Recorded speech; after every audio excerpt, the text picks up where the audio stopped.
Go somewhere else. I can't take this nonsense anymore. How are you going to blame the defense? I got the powder. Screw green bean. Damn it. But once you get to the sausage, I feel like we're doing something. Go Jets.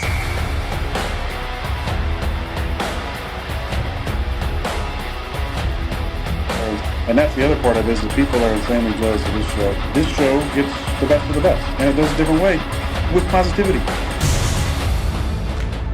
He scores! Ow, my head. No, come on. What would you give up to see a Jets Super Bowl? All of my friends and family. Hit those milk thumbs, boys and girls. Freeze front.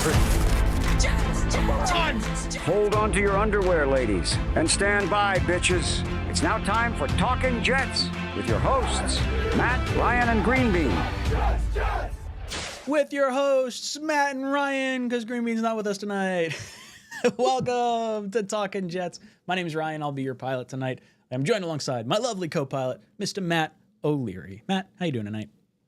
I feel like it's when, your parents go out and the kids are left alone. That's what I feel like without Green Bean. He's like the old wise one of the group. He's like our dad, and now me and Ryan, like I'm hanging with my older brother tonight.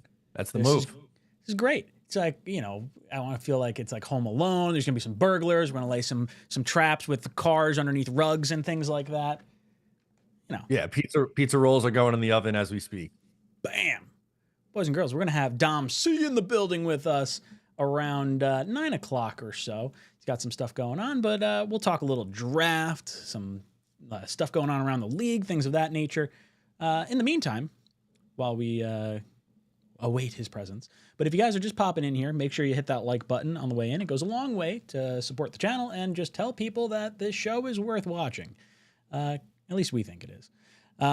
For every 25 likes we get on this video, we're going to pick a qualifier for our spin wheel, which I never updated. So it definitely still has spatula and like all these ridiculous things on it. So someone's winning something absolutely ridiculous tonight. So if you want to be in on that, hit that like button and you might win. I think we have eggs on there, a spatula. Someone won a plunger last week. Yeah. I sent my slightly used plunger to our winner last week. It was a great gift. They loved it. It's amazing. It's lightly used, refurbished, basically, is what we call it. Yeah, exactly. Certified pre-owned. Certified pre-owned. Oh, man. I guess we could jump into some news that recently broke. Obviously, this past week, we heard Jameis Winston get signed by the Giants. They also add Russell Wilson. Matt, you do a show with a Giants guy. What is his thoughts on the Russell Wilson signing and all that good stuff? Yeah, so it's funny. I was on Sunday. I'm gonna go into a story, but it's gonna loop around to make sense if you give me a second. So on Sunday was our town's St. Patrick's Day parade. So we had the whole family over and then like walked over. We're in walking distance from the town and went over to the parade. But one of my uncles is a Giants fan, and he was like, "What do you think of Jameis Winston?" I was like, I actually kind of like this signing for the Giants. Like, I think it's gonna be fun. He's gonna throw the ball to Malik Neighbors a ton. They'll probably still draft a quarterback, and maybe eventually they go over to Shedeur Sanders, or if they don't take a quarterback, I don't think the Giants will be all that great, and it's a better quarterback class, but at least you'll have some fun. 2 days later, they signed Russell Wilson. So I think Russell's going to be the one starting with the money that he got, right? It's up to $21 million. He's going to be the one who's starting. Jameis Winston's the backup. And now I don't know if that changes the Giants' plans or not at quarterback, right? Because you have the two veterans on the roster. You could still take a quarterback, but maybe Shedeur Sanders comes off the board to the Browns at 2. And then the Giants are sitting there, and then you're kind of shit out of luck if you don't have those two veterans because all the quarterback options are off the board, unless they want to get nuts and take Jackson Dart at 3.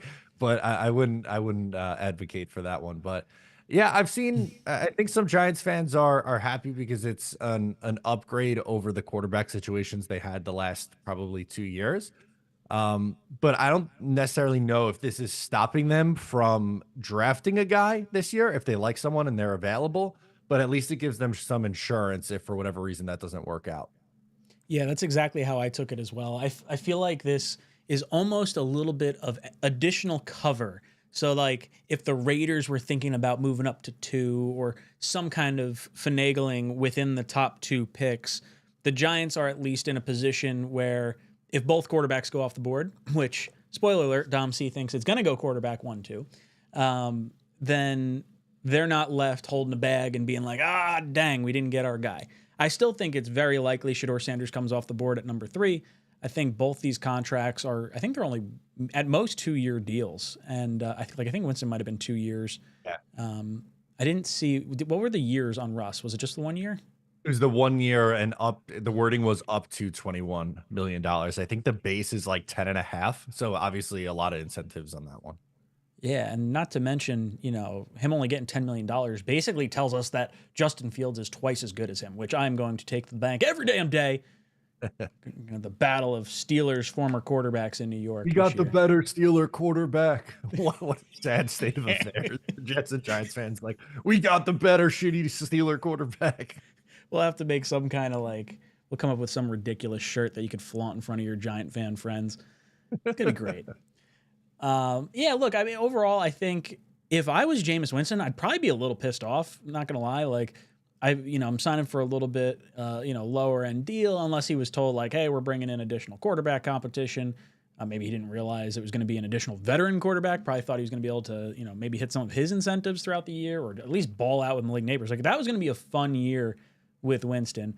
Russ, I don't particularly like. And I think it's just from his time, the tail end of the Seahawks career and the 1 year in Denver really soured me on Russell Wilson, having his own office and kind of bigger than the team. Now maybe he's come back down to earth a little bit in his year with the Steelers. And there's always been connection with Russell Wilson and the Giants. I feel like for years they've been rumored to trade for him. And, it just kind of makes sense that it does happen now. I would have said Russ was the more likely quarterback to sign with the Giants prior to Winston happening at all. Exactly. The Winston one kind of came out of left field because they had that meeting with Russell Wilson. Mm-hmm. Was that at the end of last week? A few days ago, at least. Mm-hmm. I don't know. The days blend together in this weird time between free agency and the NFL draft. But Jameis Winston, so his deal was 2 years at $8 million. That's pretty much backup money. Now, at the time, there wasn't anybody else left on the roster, but the Giants were still talking and loosely in on Aaron Rodgers. I think the assumption is he's going to Pittsburgh, and that would be my guess is that's where he ends up if he plays next year. But I think there was always, for Jameis at least, that idea that, okay, maybe there is another quarterback's going to come in here. Maybe it would be Rodgers, and maybe it would be some sort of rookie as well. But just right now, even if they don't draft anybody, a quarterback room of Russell Wilson, Jameis Winston, and Tommy DeVito, the Giants need to be the Hard Knocks team. I need a 24/7 surveillance on that quarterback room, and especially if they draft Shedeur. Holy shit. Can you imagine if they add Shedeur Sanders to that room and it's those four in there? Please get just 24/7 live stream that on YouTube.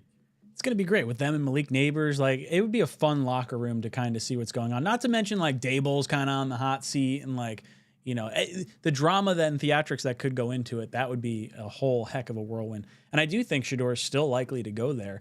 I mean, could you name a better situation than a patient franchise that has 2 starting caliber quarterbacks in front of you, not to mention a hometown favorite in Tommy Cutlets. So you can really kind of put Shedeur on ice. It means probably carrying 4 quarterbacks throughout the year, or at least, anticipating that Tommy's not going to get snatched off the practice squad.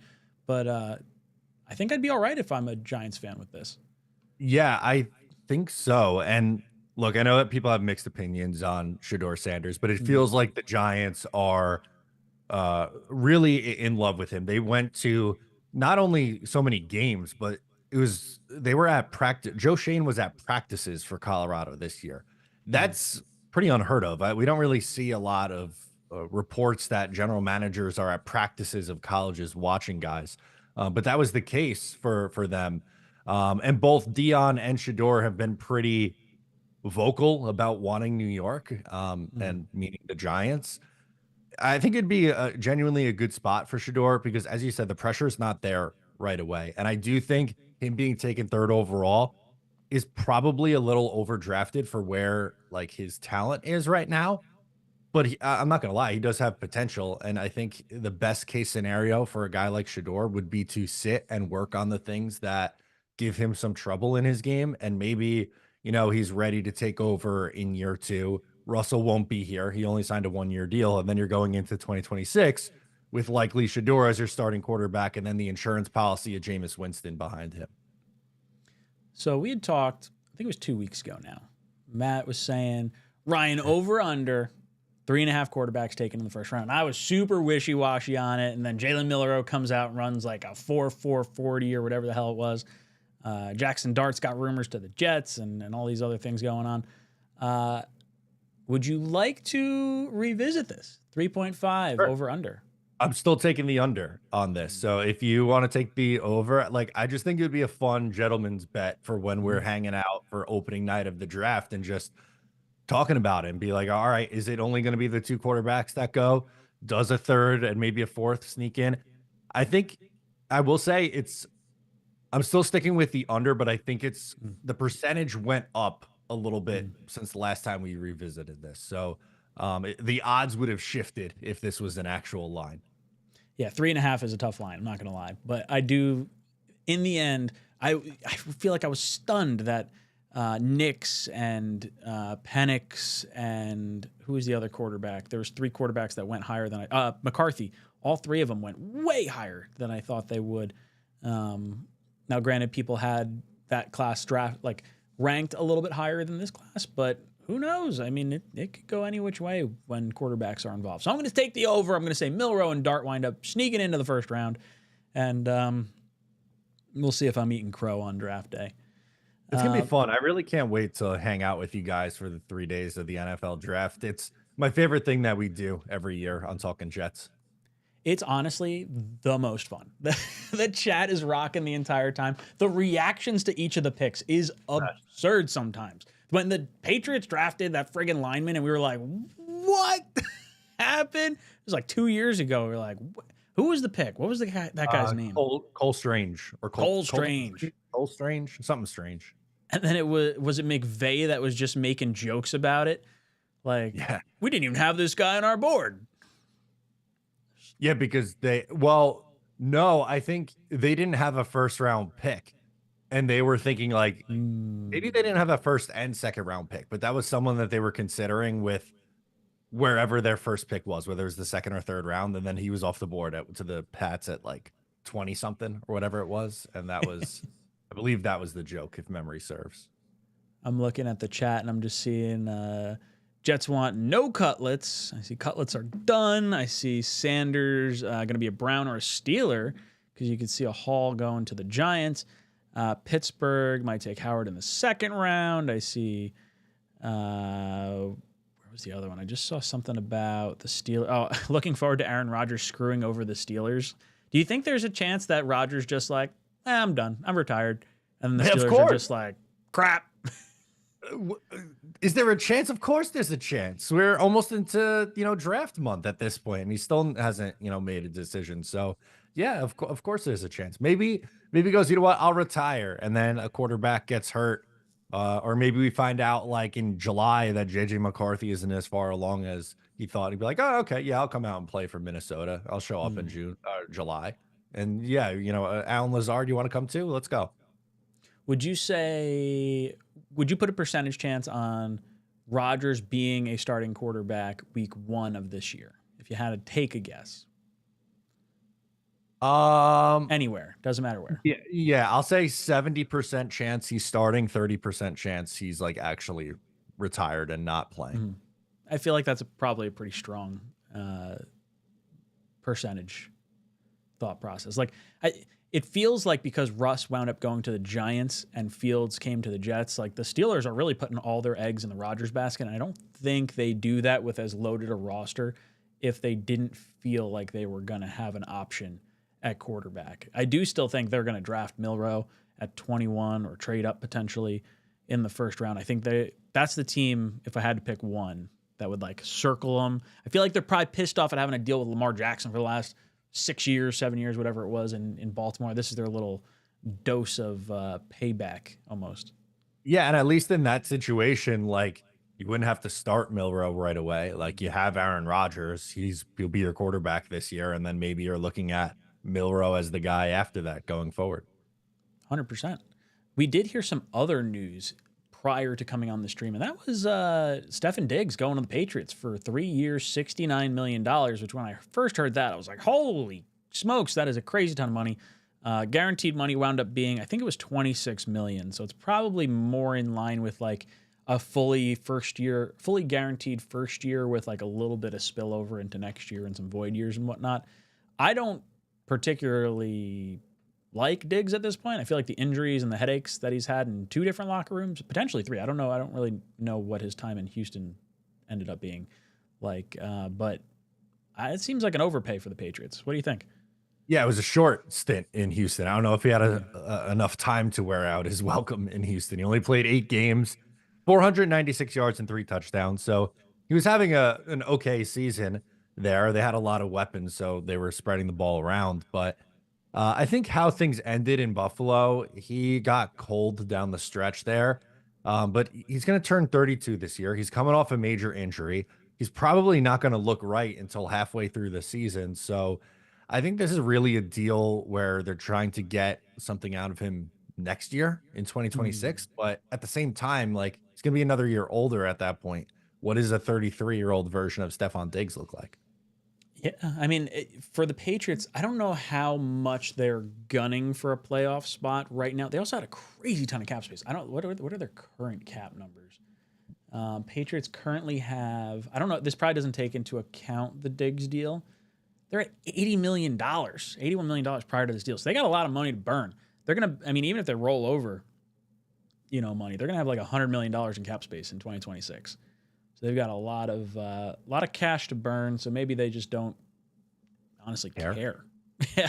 Well, and the wide receiver room's so barren too. Like you have the money to throw around. If the dart throw works and Diggs looks like 90% the guy he was in Buffalo, then it's probably worth it for you at that point for your young quarterback. Oh, for sure. I see Peter in the chat says, if Rodgers really wants to follow Favre, he will need to retire, even if briefly, before coming back, like Matt said, for someone whose quarterback gets hurt. Yeah, especially if McCarthy's not fully ready and he winds up like retiring for that brief stint and then coming back to the Vikings, it'd be like, man, this has NFC Championship game written all over it. But then it also means the Jets wind up going to back-to-back title games. So I like that. I would take that. Sign me up for that timeline, please. If it means the Jets are good, sign me up. Totally down with that. Billy asking, where does Rodgers start? I think Steelers feel like the most likely option. He's met with them. I don't think he's met with any other team that's looking for a quarterback yet, right? Like the Vikings kind of pulled out on that idea. No, yeah, they seem pretty keen on just riding things out with JJ McCarthy. And look, like if you spend a first-round pick on the guy, right? Like you got to see what he's got eventually. I would only consider Minnesota a player if for whatever reason there's like another setback with JJ McCarthy. But I think their plan is to go into the season with him being the starter. Now, Jets did go to the Texas Pro Day this past week and talked to Quinn Ewers. There's been a lot of buzz around Quinn Ewers and potentially the Jets. I think this is the 3rd time we've met with him. Is that right? 3 times? What are your thoughts on the Jets drafting Quinn Ewers or, I mean, even just investing in a quarterback relatively high? I feel like Quinn would have to go top 3 rounds. Yeah, I don't love Quinn Ewers, honestly. And like, I am a casual college football fan, but the team that I end up watching the most is usually Texas. So I feel like I've seen a good amount of him. I'm more so like watch college football for the prospects. And then this time of year, really dive into individuals than I do with teams. But like I said, I do watch Texas the most out of all the college football teams. And I don't trust him. I don't think he has a big enough arm, and the dude gets hurt every single year. He's an older prospect who's gotten banged up and had some underwhelming seasons, frankly, for Texas. Like I know they made a really deep run this past year, but it wasn't like they were led there on the back of Quinn Ewers. It's a little bit of a different situation. He doesn't really jump off the page to me as someone that the Jets like, oh, you need to take the 3rd round flyer on Ewers. I don't really feel that way about any quarterback in this class. Like if you put a gun to my head and, maybe choose a mid-round swing, it's probably between Will Howard and Kyle McCord would be the 2 guys. But the percentage of either one of those guys becoming your long-term answer is really slim. Like maybe you get just a solid backup quarterback for a few years, but with the number of holes on this Jets roster and on this team, like I'd rather use that 3rd round pick that it would likely take to draft Quinn Ewers and try to find someone who could be a contributor for you this year. Whether it's on the interior defensive line, maybe it's at tight end. If they don't take a tight end in the 1st round, maybe it's a wide receiver. I'd rather take a swing at one of those spots. Right tackle, Ozzy Trapilo, someone we've talked about a lot on this show. I'd rather go that route than going, I'm going to take the chance on a quarterback that probably isn't going to be the answer anyway. Yeah, I feel like any quarterback selection this year is more so just hoping that he's a long-term backup, because I don't think you're going to invest a high enough pick in a player when you have Fields who's seems very clearly like he's going to be the starter. And I feel like any valuable pick that goes towards the quarterback and not towards supporting the surrounding environment of the quarterback. I don't even necessarily mean supporting Fields in 110% way, but just adding to the O-line, adding a receiver, adding a tight end, like you mentioned, building out the foundation to support a quarterback, I feel like is almost a wasted pick. And I agree with you. Will Howard and McCord are probably the 2 guys I would want to take a swing on in those mid rounds. And they're probably going to go higher than, stop. I don't want to say stopgap, but guys that you could plug in at potentially safety or linebacker, or, we're going to have depth needs across the board. It's a perfect, the mid rounds are perfect for defensive tackles, things of that nature. So I don't think quarterback's going to be overly high on this list. Although Tony does say that our OC, Engstrand, was out at Louisville today. Watching, is it show? Is it Shuck or show? I think it's Shuck. Shuck. I think it's Shuck. Yeah. Someone corrected me on that before. Yeah, he's been in college football for long time, forever. It's like 7 years. I think 6 years. 3 years. Yeah, 7. 3 years at Oregon, starting in 2018. 3 years, but he didn't play really that year. 3 years at Oregon, 3 years at Texas Tech. This past year, which is by far his best, at Louisville, as a 3rd-year senior. I guess technically that's what it has it listed on here. 23 touchdowns, 6 picks, 148.1 rating. He has a big arm. Like I think there's things that you could find yourself liking about him as a prospect, but it's kind of like for those day 2, day 3 guys, I don't know. You're basically pick out of a hat, whichever one you lean is fine, but they're all at a similar tier to me.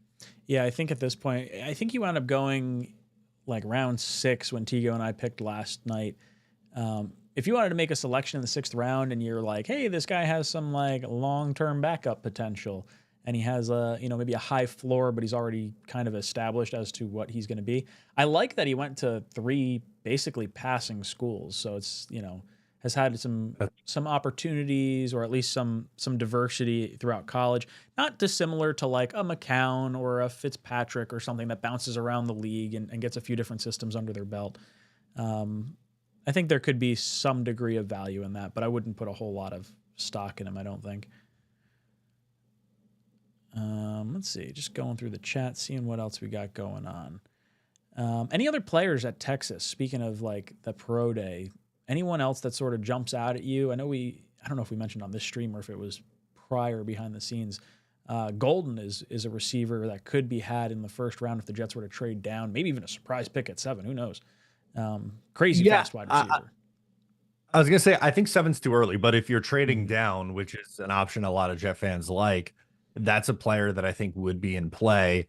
If you like really fast receivers, then that's your guy. I think it was a 4.29 or 4.27. He had a ridiculously fast 40-yard dash. Really good speed guy, creates good separation, good route runner. And the Jets don't really have someone on their roster right now who could take a top off of defense. So I think that's something that's intriguing. Other guys, I mean, Texas has a ton of people in this draft. Alfred Collins, interior defensive lineman. Yep. They have the tackle, Calvin Banks Jr. He's going to probably go in the 1st round also. I don't know if he would really be in play for the Jets, but there's some names there. It's the safety. What the hell is his name? Andrew Makuba. There we go. Yeah, a few different options for the Jets. I mean, especially like when you look at teams that are like go on deep playoff runs in college, I feel like those are the type of guys you want to pluck from. Georgia, historically Alabama, basically any of the SEC teams you're going to feel pretty decent about. Going back to the Ewers thing, I don't particularly want to see the Jets go after him. I kind of fall in that same boat as you. No, yeah, they wouldn't do it for me. But there are, Texas is a school this year that's going to produce a lot of, guys who are ready to make the jump. They're pretty much their entire defensive line is going to get drafted this year, which is impressive. They have a couple guys on the interior. They have an edge player, two, I believe. Yes, Byron Sorrell, fourth, fifth round guy. They have a corner who's going to be Barron, who's going to be either like late first, early second round guy. So there's a ton of options from that school. You're doing a disservice if you're not showing up at their pro day. Matt, before we get any further, we are at the 8:30 mark. So we're going to go over and say a little thank you to one of our sponsors. Yeah, guys, spring is almost here. So it's time to shake off those heavy layers and bust out those beautiful thighs. I was wearing shorts on my evening walk today. The weather was kind of nice. It's like a sweatshirt and shorts weather.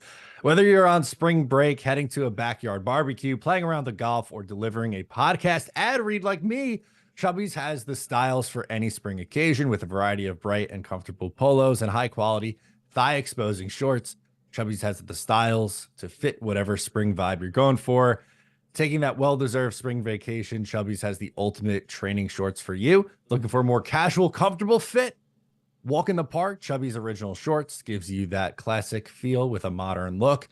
And get this, they've even got the everywhere shorts, my personal favorite, designed for performance and casual vibes at the same time. Maybe miracles are really possible. So here's what you do. You go to Chubby's and you have our promo code TalkinJets to get 20% off your first order. That's 20% off at chubbysshorts.com. Pick yourself up something nice from Chubby's.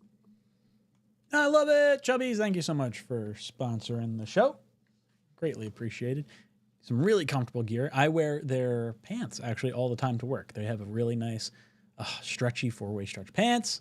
Could not recommend them enough. If you want to help support the show, support the sponsors of the show, click the link in the description down below and use our promo code, Talkin' Jets.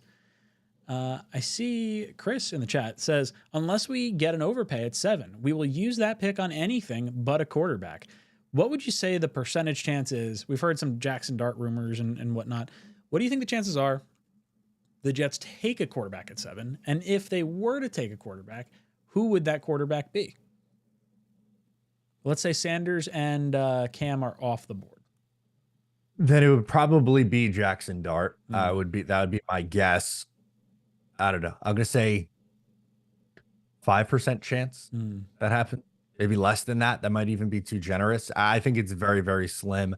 I think if you were splitting it between Mason Graham, maybe not Tet McMillan as much. Mason Graham, Armand Membu, and Tyler Warren, I think all three of their percentages are pretty close.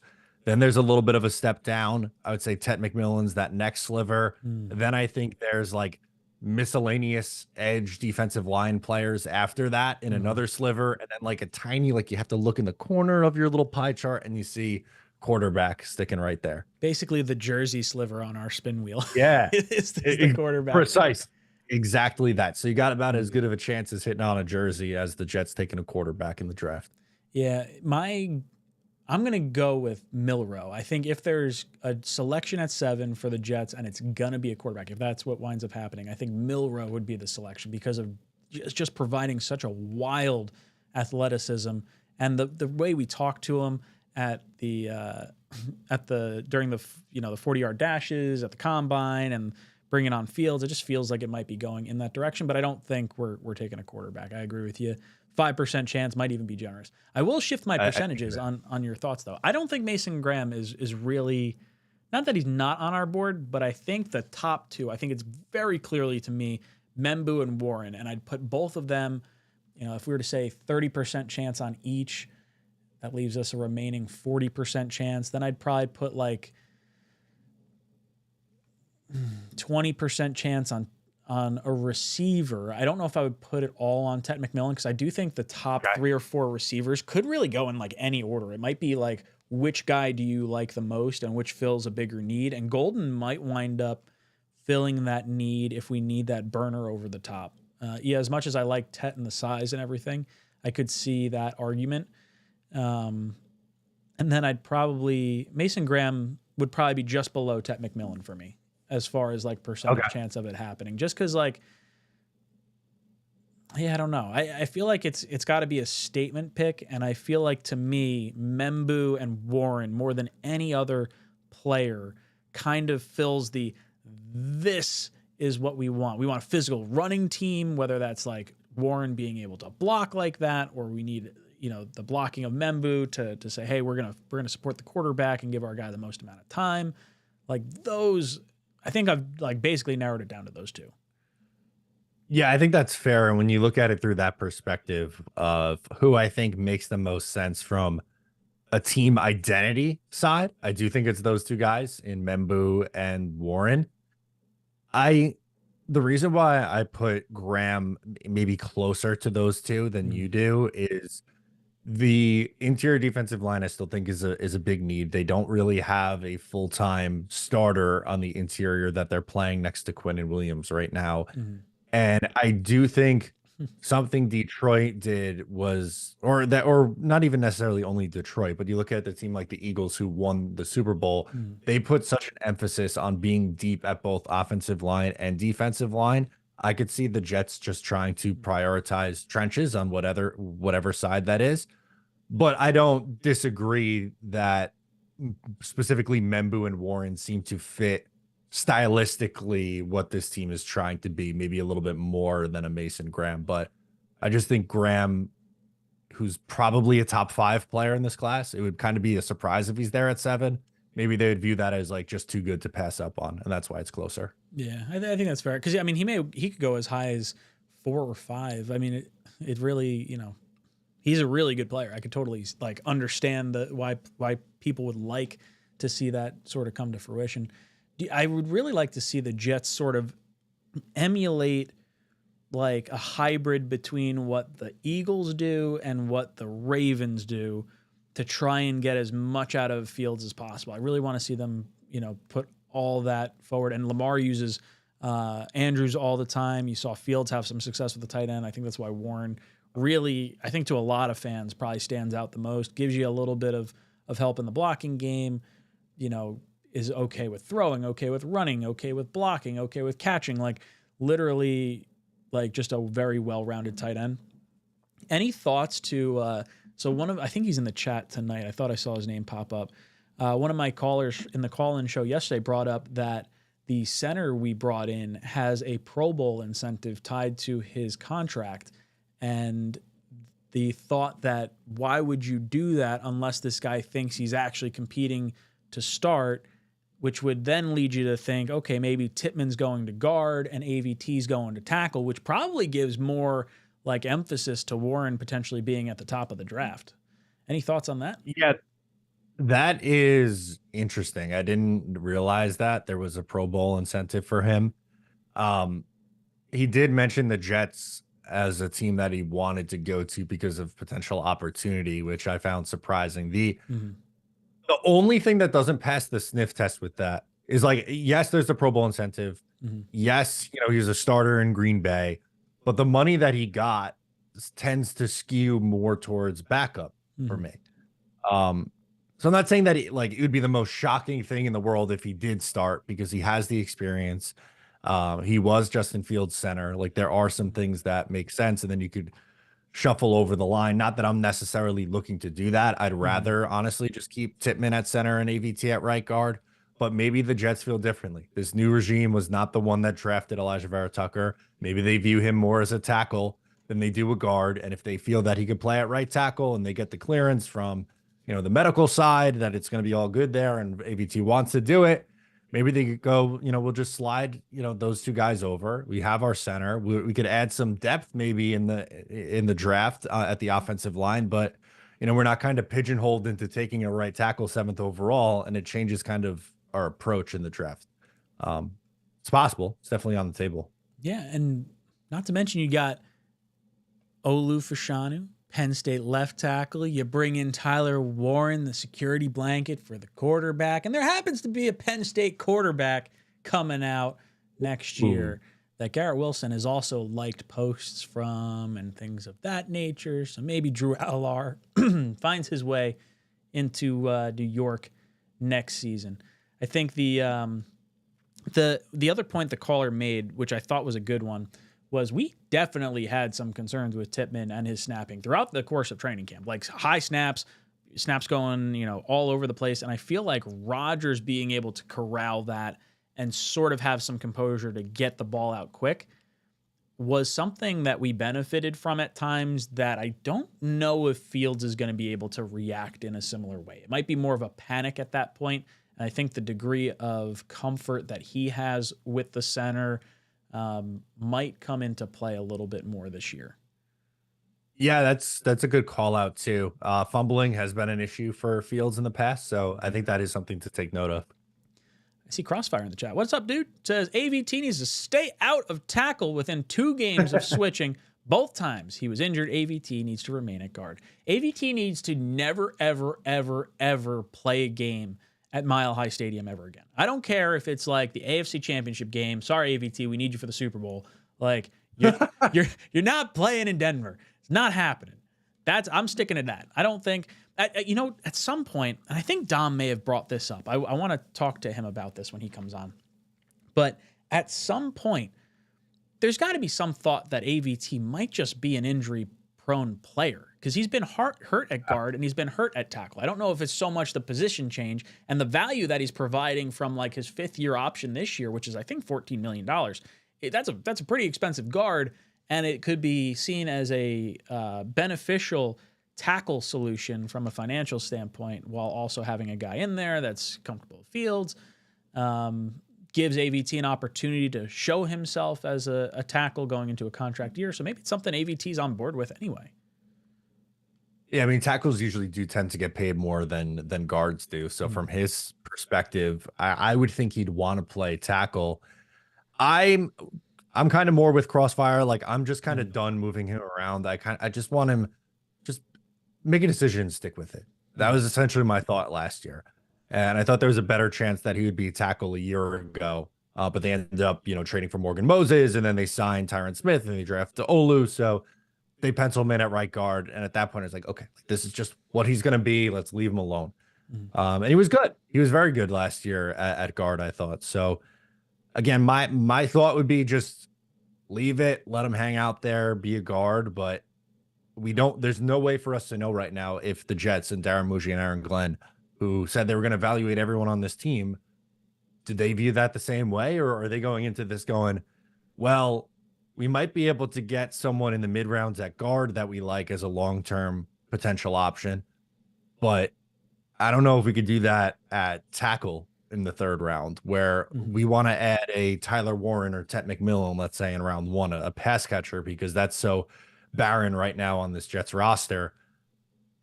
I just think we have to be open to the idea of this being a possibility. Again, that wouldn't be my plan of course of action for this team, but I think it's maybe a little bit more likely than we might want to believe. I think he's also potentially the break glass in case of emergency type tackle. Like they might be planning on, an Ozzie Trapillo or some other tackle in the 3rd round, because I think there's a lot of value in saying, hey, we're going to get the best tight end possible. A guy that could be a top 5 tight end in this league. I think going after a wide receiver in the 2nd round would make a lot of sense based on where the value is in this draft. And then if you have someone you like in the 3rd round, you get the opportunity to draft that player, let him sit behind AVT. I don't really know where the Jets go with AVT beyond this year. Like, are you going to give him a relatively big contract to stay as a Jet? Do you like John Simpson? Do you try to pay him? Do you pay both guys? Like, what do you think the future of AVT is? I think you got to find a way to pay him. And I know that's like eventually you got to make decisions and guys are not going to come back, but I think you got to put a premium on the offensive line. I know that there's been the injury concern, but he played 15 games this past year, I believe, Elijah Vera Tucker, and he was very good in those games. So I want to see how this year goes, assuming he plays 15 plus games again this year, and then 3 of his 5 years are pretty much whole. Then I'm going, okay, like this is a part of our core. He's 25 years old. He doesn't turn 26 till June. Like, you're signing him for his prime. It's not like he's going to be 30 hitting free agency.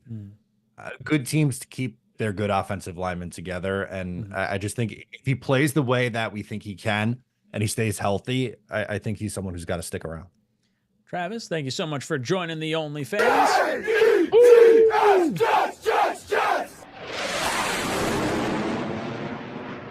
If you guys would like to support the channel, you can hit that little blue join button down below the video. You can also hit that like button. For every 25 likes we get on this video, we are going to pick a qualifier for our hat, shirt, mug. Nope, that's wrong. Spatula, plunger, egg, spin wheel, jersey at the end of this stream. So we got a lot of ridiculous shenanigans going on. Someone's going to win something silly. But thank you so much all the same. Patrick says, hey guys, I watched the Bengals-Ravens game week 10. Holy Christ, did Stevens get exposed? Goddamn, not good. I saw a TikTok, and I don't know if it was that game, but there was one game that Stevens... Could have been the year prior. Maybe it was the year prior of like him, shutting down Jamar Chase, and I was like, oh, that makes me feel good, but the fact that Ravens fans were kind of rejoicing that this guy was leaving has me pretty concerned. I don't love seeing that. I like seeing the reaction from other teams, like the Jets when we lost DJ Reed. Oh man, you guys got a great corner. Detroit, best of luck. Like, that's the type of reaction I want to see when we sign free agents away from someone. That's the reaction we got, when we took DJ Reed away from Seattle. Like, I don't know. Any thoughts on Stevens now that we've had like a little bit of time? Yeah, I was looking up the numbers from, is this last year? Yeah. In week 10, supposedly allowed 5 catches for 41 yards. When was the other time they played Cincinnati? The first time, week 5, was worse. 7 catches for 61 yards. Woof. No touchdowns in those games, but he allowed 4 touchdowns on the season and 806 receiving yards. The year prior, like, this is the frustrating part, I think, with Stevens. Mm-hmm. He was a good cornerback too in 2023. Like, functional. 4 for 37 against Cincinnati. That was the game that you saw where he was locking down. And then the other time against Cincinnati was 2 catches for 7 yards.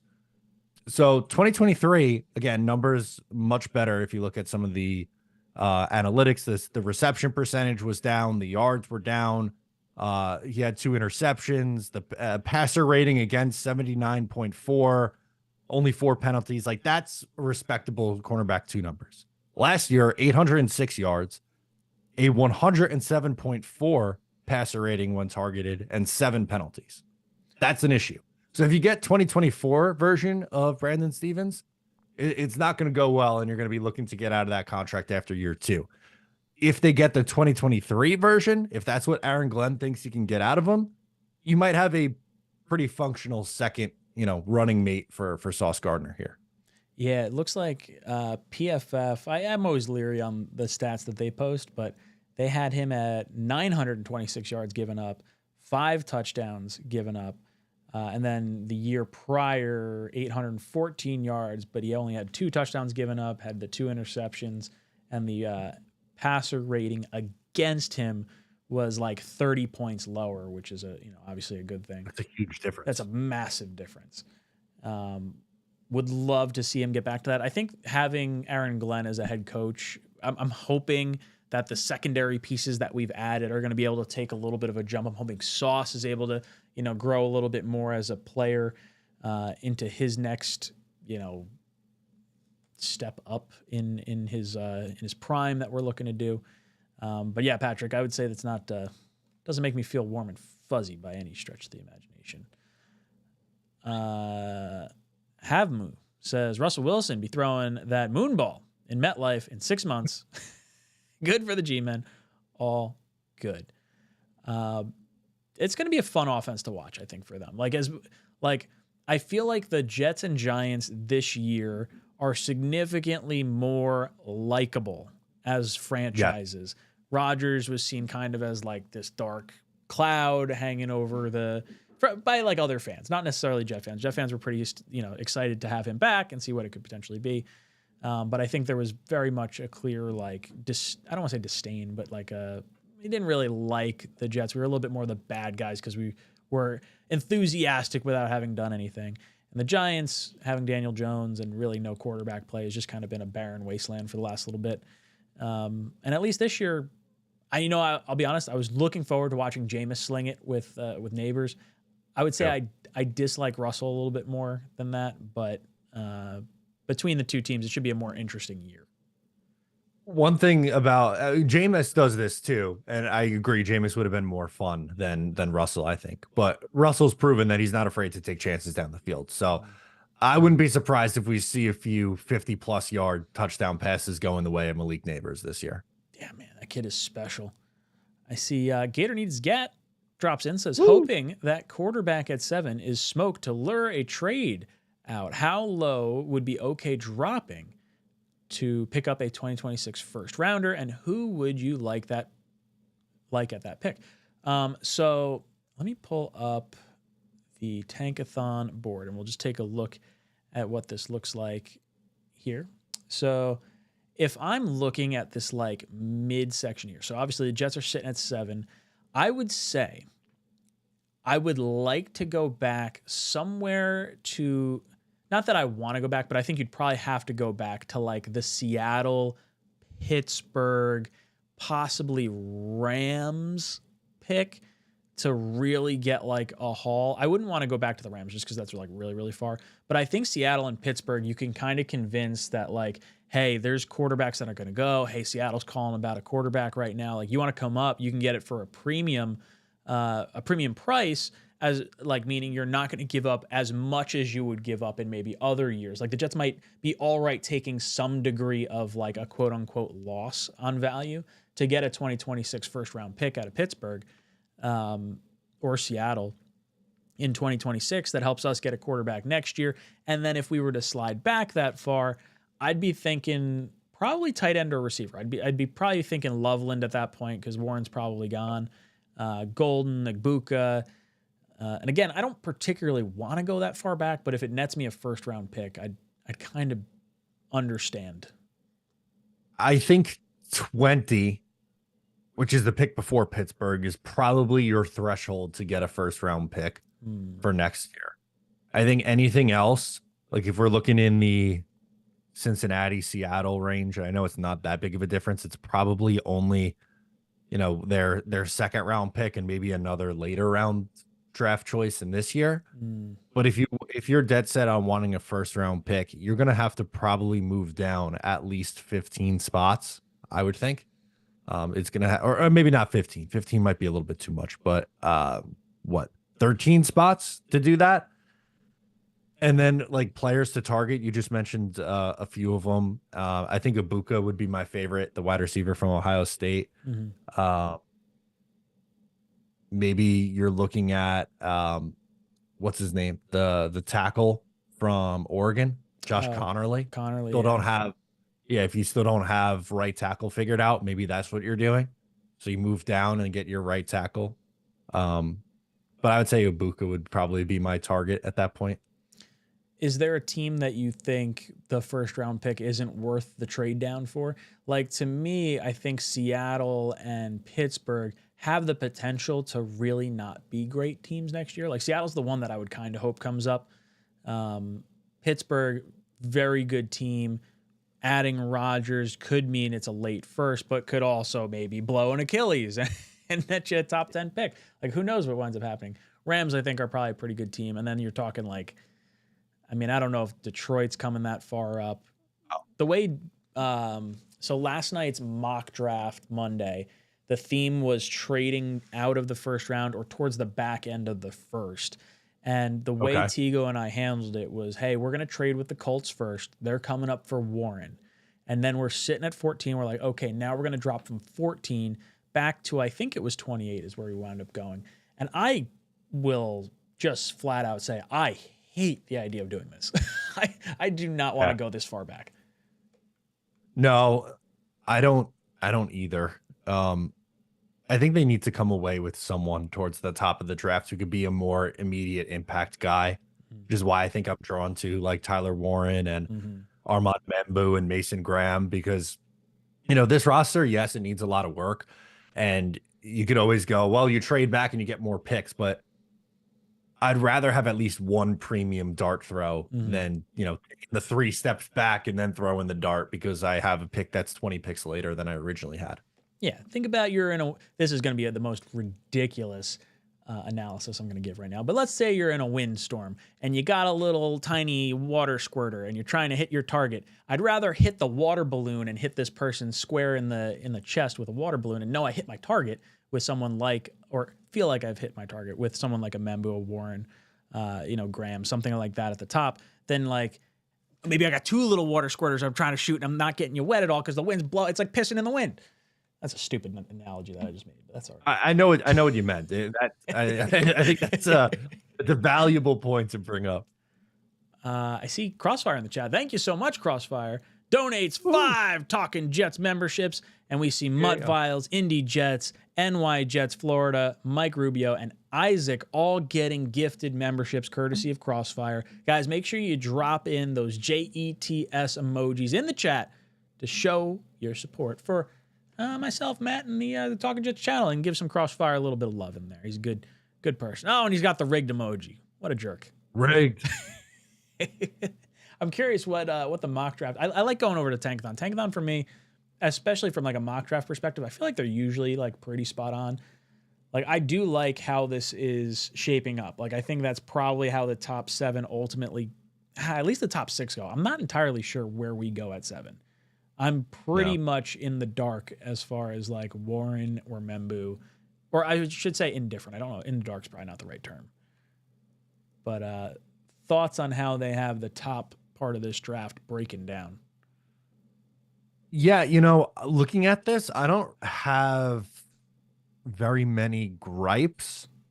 I'm like nitpicking, but I don't think Loveland makes it past Denver at 20, but they take a running back and they really need a running back. So like, that's not egregious. Yeah, everything else. I mean, this is pretty close to how I think it's going to go in this draft. Although I think, sorry, I was reading Kelvin Banks out of Texas. I was thinking that Dallas, that's who they have being picked. I would think that they maybe go receiver. Which at that point, maybe we're looking at the wide receiver out of Texas, Matthew Golden, who they have going 33rd in this mock. But at least towards the top of this draft, I think it's pretty close to how we're going to see it play out.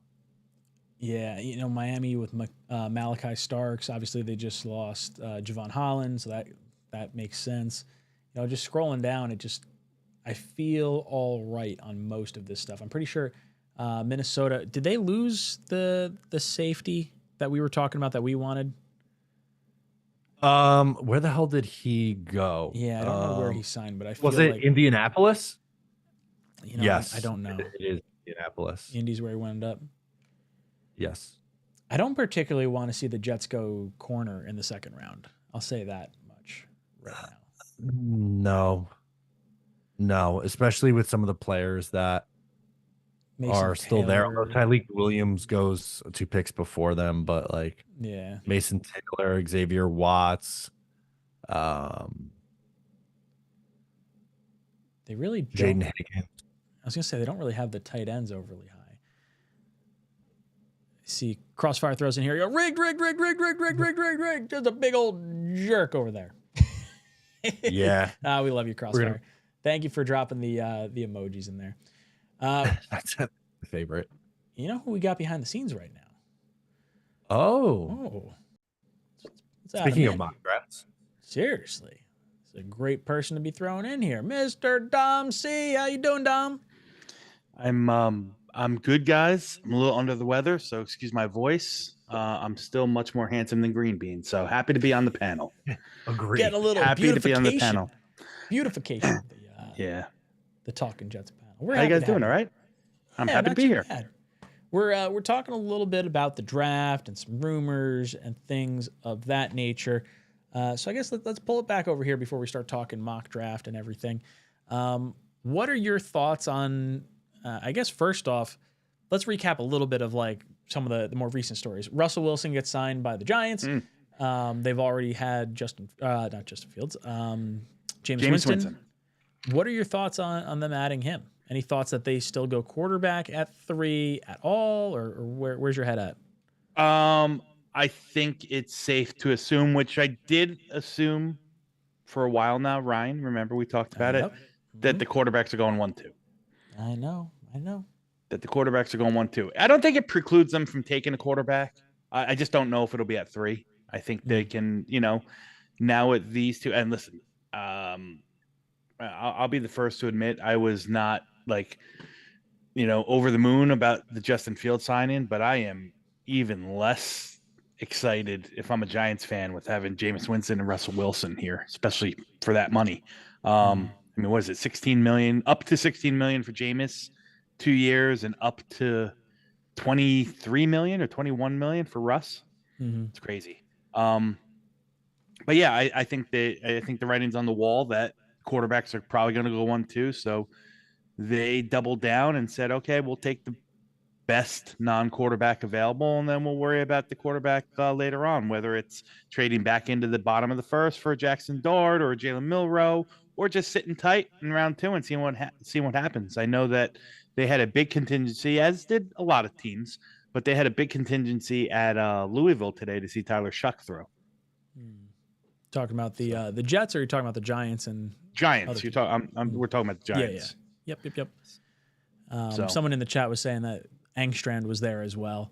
𝐒𝐿_𝐰𝐰 was there, and the rest of the Jets front office was in Texas at the pro day for the Texas Longhorns. A lot of Quinn Ewers, which they met with and worked out privately before the pro day. So, how much of that do you think might be a smokescreen from the Jets, or is there like legitimate interest? And what round do you think Ewers is going in? I've seen people mock him anywhere in the 3rd round. I think there's interest. I mean, I think they're doing due diligence. I don't know if they're like locked in on him per se. They meet with, they get the opportunity. So why not meet? And if nothing more, you rule out that a guy is going to be a fit or he's not going to be a fit. Right. So yeah, listen, I think it's pretty safe to assume that the Jets are sniffing around this quarterback class, just probably not at the top of it, So the Quinn Ewers and the Tyler Shucks and the Kyle McCords and the Jalen Milroes will all, probably drum up some sort of interest. I feel like Robbie in the chat has some good thoughts. What are the chances that a future quarterback might have been hanging around the pro day, and the Jets were there just saying, hey, next year, Mr. Arch Manning, who do you want from this team on our team for next year? We'll add you to the roster. Yeah, it's so early, Ryan, but if I had to lay a bet, and I'm not a gambling man, but if I did, I'd lay a bet that Arch isn't coming out until 27. I think he'll be very selective on where he goes. I think he could come out next year if he likes the team, likes the landing spot, likes the coach. But I don't think there's going to be any reason to compel him, because I feel like whatever booster money Texas is throwing at him is going to be way better than I think they said it was between $6 to $8 million. That's it in NIL money. That's one of the highest. Yeah, no, I get that. I would have thought it would be higher than that with all the money that Texas boosters have. Yeah, a little surprised. I feel like that year of hey, I might go to the NFL or I might not. That year might get a higher NIL.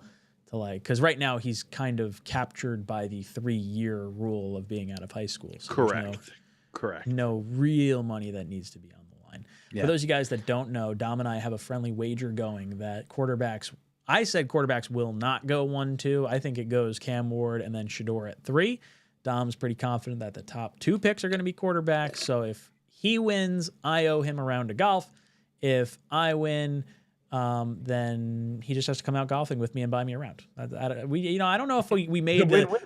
I don't know if I won anything when we made this bet, I think I was just pretty confident that it was like, oh, Well, yeah. I mean, it's I pay for you if you win, and you pay for me if I win. And we Kinda just might nice. happen to both ways. We might just play at your course, so it's going to be comped anyway. So It's perfect. Matt, any thoughts on quarterbacks going 1-2 here? I don't think it's out of the realm of possibility. I'm more with them going at 1 and 3. I do think it's still in play for the Giants, but I mean, Cleveland, you can really make a strong case for them to go quarterback because they don't have that long-term answer. Deshaun Watson's clearly not that. I know they're stuck with the contract. He's hurt this year. You're gonna really roll with what Kenny Pickett is also out there now. So it gets really grim for them, but just feels like both Dion and Shador have spent so much time talking about the Giants, and maybe it's on them just trying to manifest it. But it feels like the Giants' interest is very strong too. So that would be my guess as of now that he goes 3. So if you think of Cleveland from a high level, right? We know the Watson contract's a travesty. We know that they can get out of it next year, right? They're gonna take a walloping cap hit to get out of it next year. Now with the Myles Garrett money tied into it, and the fact that they're paying Jeremiah Owusu-Koramoah big time money as well. They're gonna have to have a quarterback on a rookie deal. Listen, is this the year that you want to go get that rookie deal? Probably not, but I think their hand has been, they're playing the hand that's dealt with them. If they're going to get rid and move on from Deshaun Watson after the 2025 season, then they better have a rookie quarterback wage in play to really be able to field a team that's somewhat viable. So to me, I think it's more likely than not a quarterback. Whether it's Shador or not, I think it'll be Shador, but I think a quarterback will go 1 and 2. So I think if a quarterback goes 2, it's going to be Shador to the Giants, and it'll be a flip-flop of picks. I really don't think the Browns are going to go quarterback. And my rationale for this is that this year is eaten up. They're kicking the can down the road a year. Deshaun Watson's still under contract. Even if they get out of it next year, they're feeling the cap ramifications for the next 2 years. Like, it's not just next year. It's going to be 2026 and 2027. Like, are you really going to waste the prime years of a rookie contract in years you don't have money to give to other players to surround him with talent or be competitive? You're basically going into his, 3rd year and like saying, okay, we're either going to maybe have some discussions about extending you at that point, or like, I don't know. You're only getting the benefit of like a cheap rookie deal for like a year then, that 4th year. Because this year would be year 1, and then 2 years wage? What's the rookie wage scale? I mean, I know they're slotted and I know they're specific, but yeah, I'll look up Drake May's contract just to like give you an example. Yeah. Drake May signed a 4-year, $36.6 million deal.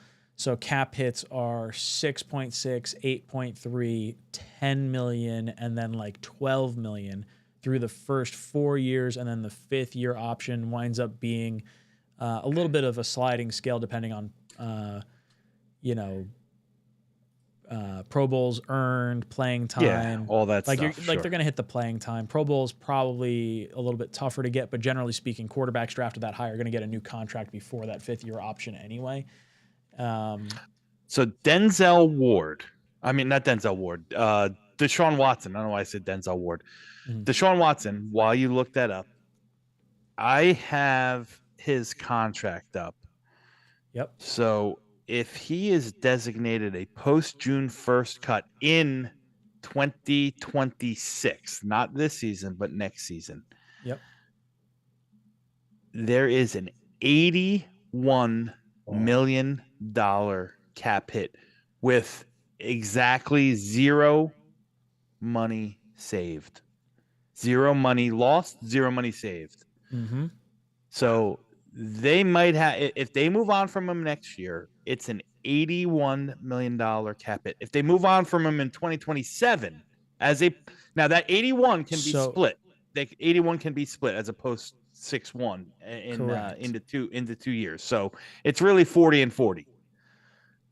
I don't think it's an even 40-40 though. I think it's whatever his. Oh no, you're right. So it's base salary, and his base salary is $46 million next year. So yeah, it would be $46 million in 2026, and then it would be $46 million. I think. No, it would be 30 whatever 81.6 minus 46 is whatever that is. Oh, I see. Okay, I see what they're doing here. So his contract is fully guaranteed for 2026 at $46 million. The remaining hit is actually from his signing bonus that he's had. Yeah. And then there's only $1 million in base salary for 2027 with no guaranteed money in that year either. Correct. Man, that contract is rough. Yeah, well, they're going to be rid of it next year. And Shedeur, who I think is, I know a lot of people don't like Shedeur Sanders as a prospect. I happen to. I think he's. I think he gets a bad rap. I don't think he's as terrible as everyone says he is, for sure. But for one thing, I know is that schematically he's a really good fit in that offense. So, do you think? So there's that.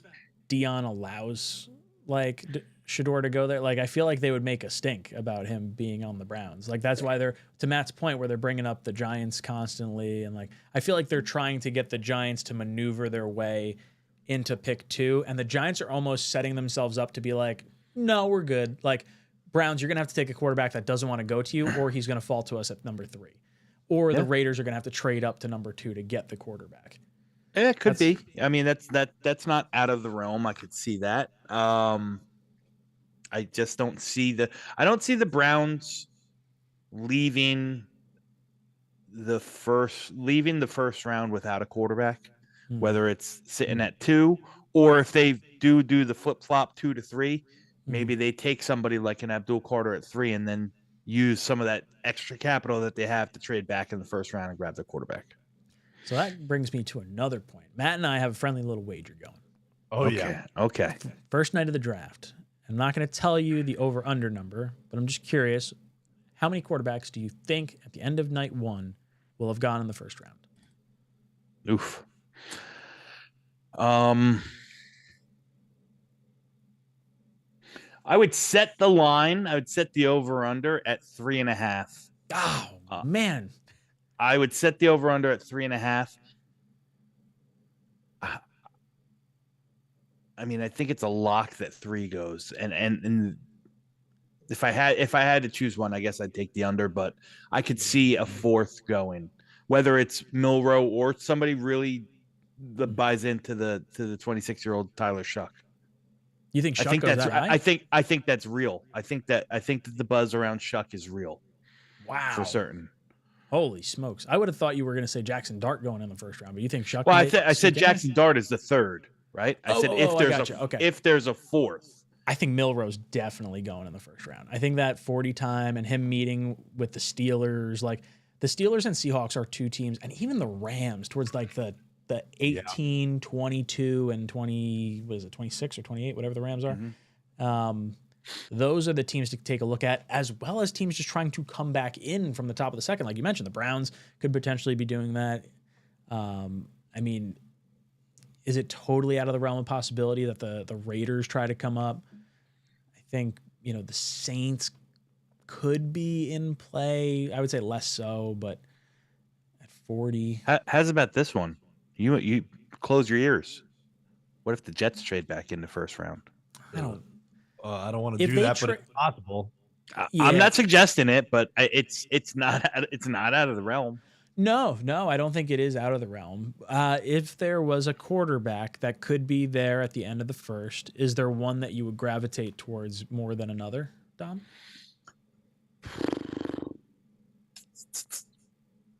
I mean, no. I mean, ranking wise, I listen, I like the idea of, at least you have for the next year, right? You have Tyrod Taylor, Justin Fields, or Justin Fields, Tyrod Taylor. I mean, if you want to continue that stylistic scheme in the quarterback room, I mean, you could sell me easily on bringing Jalen Milroe in, teaching him how to hold the clipboard and kind of following that trend of dual threat quarterback. Do I want to trade back into round 1 for Jalen Milroe? Probably not. Yeah, and I like Milroe. I actually like the upside of Milroe. Yeah, I think of all the quarterbacks in this class, Milroe's the one that really excites me the most because he's just so wildly different. It's just such a wild card. And the idea of trading, from the second round back into the first, I feel like that means you're giving up the 2026 first round pick, and I don't love that. I don't know necessarily if you have to do that. I don't. What would a But it package probably look means you're what was that, Matt? The package would probably be, I mean, depending on where you're going. Yeah, for argument's sake, just say you're going to 32, right? Mm-hmm. I think you could probably get there with a 2, a 4, and maybe a 4 next year. Oh, okay. That's not a terrible price to pay. 2 fourth maybe round picks plus your maybe second? a 2 and a 3. I don't know. I feel like you'd have to give up next year's too. Maybe I'm just totally undervaluing it, but like if it was 2 fourth round picks to go up into the back half of the first round, I would do that for like other players. It wouldn't even have to be a quarterback for me at that point. Well, let's look at the draft value chart here. Okay, so 32. I said 32 again. Hypothetically, go back. 590 points, right? 42 is 480 points. So that's a difference of 110 points, which is like a late third. So that's why I said 2 fourths. Okay, would get it done. A 4th this year and a 4th next year. Yeah. So you'd really have to hope that a quarterback gets past, like we were saying, Seattle, the Steelers, and the Rams, which all those teams may go, a difference maker this year and may not go a quarterback, but yeah, I agree. And again, I'm not suggesting they do it. I'm just reading between the tea leaves. If a move was like that was going to happen, if you want to keep something in the, run first, RPO, dual threat with a strong arm kind of quarterback room, then that one just makes sense. I like Rico's quote because it's one of my favorite Family Guy quotes. I'm paraphrasing Family Guy. Justin Fields is Justin Fields, but Jalen Milroe can be anything. He can even be Justin Fields, drafting the same guy, but even more raw coming out. It's like, so if you guys haven't seen Family Guy, the scene that he's talking about is the timeshare salesman that says, hey, just for listening to this timeshare thing, you could have this brand new boat. Or you could have the mystery box. And Peter's like, ooh, wait, Lois, what's in the mystery box? It could be anything, even a boat. And then they take the mystery box and it's like an air freshener or something like that. So, bird in the hand, worth 2 in the bush. I think I don't want to touch quarterback this year. In an ideal situation, I would like to pass altogether, I think. Yeah, or if you want to take a stab on a late round guy, just to give some competition to Jordan Travis, I'd be fine with that too.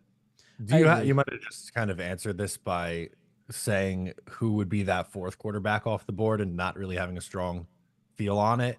But is there someone in the mid rounds where you go, if they're going to take a chance, that's the guy that I'd want them to take the chance on? I think, Kyle McCord intrigues me. I like the fact, Will Howard intrigues me as well too. I think those are 2. But when I say intriguing, I don't know if I'm spending anything more than a late 3rd or an early 4th on them. We don't have a late 3rd. So if you moved around and went up and down the board and got some capital, I think that's about as high as I'd go. I think they both have arm talent. I think Will Howard's a little. I know Will Howard's a lot more athletic. He's got like that sneaky Daniel Jones type athleticism where he doesn't look like much, but when you blink in an eye and he's got 12 rushes for 80 yards and a touchdown, he's got like that kind of athleticism. I think they both got good arms. McCord is, I think McCord's a guy that you're going to have to really, really protect because he's not going to produce much for you off platform. You know, but if you give him an opportunity, he's going to sit back in a pocket and just spin it. You know, he's got a really, really solid arm. Good quick release. You know, he's like he's got the makings of a really good quarterback. He's got the makings of a really good quarterback. He's played a lot of football. You know, he's been in a lot of situations. Again, I just don't know how much you really want, you know, like if a play breaks down or if you need him to you know, get you a couple extra yards with his legs, he's probably not the guy. Very limited athletically in that sense. So, you know, his arm talent intrigues me. I think the arm talent of Will Howard mixed in with his athleticism really intrigues me. For Will Howard, I think it's just that, you know, that process and anticipation is just a hair slow, right? So that to me, and the game only gets faster in the NFL. So that to me could look like a progression that might go from like this, that might take a little bit of time. And which is fine, because if you have Justin Fields for 2 years, you have nothing but time. Those were the two quarterbacks that Matt and I were discussing earlier as well. Will Howard and McCord.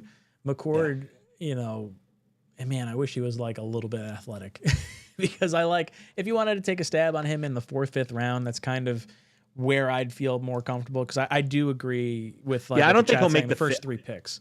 I don't think he'll make the 5th. I don't think he'll make the 5th. I think he'll, you know, I think those guys are going to probably go in the 3rd or the 4th round.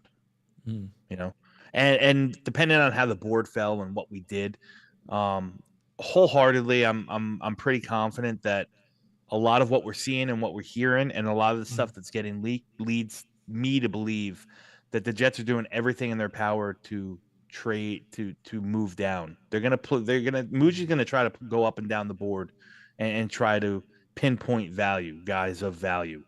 I don't know if McCord being your 3rd quarterback, you know, at pick 70 something, I don't know if that's good value. So, you know, if I, again, just adding up 2 and 2, if I'm, you know, from what I'm seeing, from what I'm hearing, I don't know if that'll be in the cards. But if they move around the board a little bit, and, you know, say they move down in the 2nd, you know, say they move down from 42 to 55, and they gain an extra 3rd round or late 3rd round or something like that. Well, now you're sitting in the 80s or 90s, and maybe that's where you can plug a Will Howard or McCord and feel comfortable, because it's almost like you're playing with house money in a sense. I see 𝐒𝐫𝐞𝐞𝐫𝐢 coming in and says, quick mock, fellas. Let's say 9:30. 9:30 we'll do a little quick mock. I want to get the reactions of the one and only Dom C. Got Abbott in the chat, says, Kyle McCord's comp is Carson Palmer, in my opinion. What do you think of that comp, Dom? That's lofty expectations. I always thought Carson Palmer was a really good football player. And not saying Kyle McCord's not, but I don't know if he has the arm talent of Carson Palmer. Carson Palmer really, really had a legit strong arm. Yeah, I mean, I don't know, man. It's so hard to put these player comps into play for guys that played in completely different eras for me, because the game was a lot different. You know, Carson Palmer was the number 1 overall player taken. We're talking about Kyle McCord in the 3rd or the 4th round, so it's a hard comp for me to really get on board with. Now, Jordan Palmer gave some pretty high, lofty thoughts on one Kyle McCord. Anything? What did he say? Wasn't he the one? I thought it was Jordan Palmer that had like he was on Eisen. Maybe I'm wrong. Is that not the person who's on Eisen, like fluffing up Kyle McCord and his ball speed and everything like that? I'm like, chat. Yeah, I don't know. It could have been. I'm just not familiar with it. Oh yeah. Okay. I Googled it. There's a video that says Jordan Palmer raves about dark horse quarterback, and it's Kyle McCord that he's talking about. Yeah. Just saying. I've had McCord in like every single one of my fucking drafts. Every draft that Tigo and I do, Tigo's like banging his head against the wall. Why are you taking McCord? Now, recently, I've softened my stance on McCord because of the Justin Fields route. It doesn't feel like McCord would be the pick to fit in that, you know, as a backup quarterback to Tyrod and to Fields. but I still really want him because he's a Jet fan. Makes me happy. 𝐒𝐫𝐞𝐞𝐳 says, freeze Matt. Sorry, Matt. Boom, gone. Do you guys want a heavy offense or heavy defensive draft? Dom C, a kicker in the 4th round, yes or no? No, to the no kicker. kickers. Nope. No kickers. Oh, well, I want a kicker in the 6th round. I am of the train of thought. I know Green Bean aligns with this line of thinking. I know Tigo aligns with this line of thinking. I think Matt does as well. I can't tell because he's frozen. But drafting a kicker, whatever, later in the draft, at least guarantees you 4 years of the best kicker in the country, more than likely coming out of college. Now, does that kicker, is he providing any different value than, say, a kicker you sign off the street? I don't know if that's necessarily true because there's so much head games that go on with kickers. Like Zerline was a friggin' stud until last year, and then he fell off a map.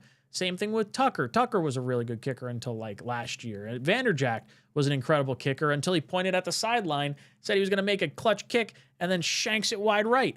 Like, kickers are friggin' weird. I don't know. They just brought in or bringing in Michael Badgley, right? I have no idea who that is. He was the kicker in Detroit who was the top 9 kicker 2 years ago and then got hurt last year, missed the whole season. Top 9 kicker in the NFL. And I was like, in points scored, yes. All right. Well, that makes me feel all right. I'm cool. I definitely want to see a kicker happen. But as far as do we want heavy offense or heavy defense?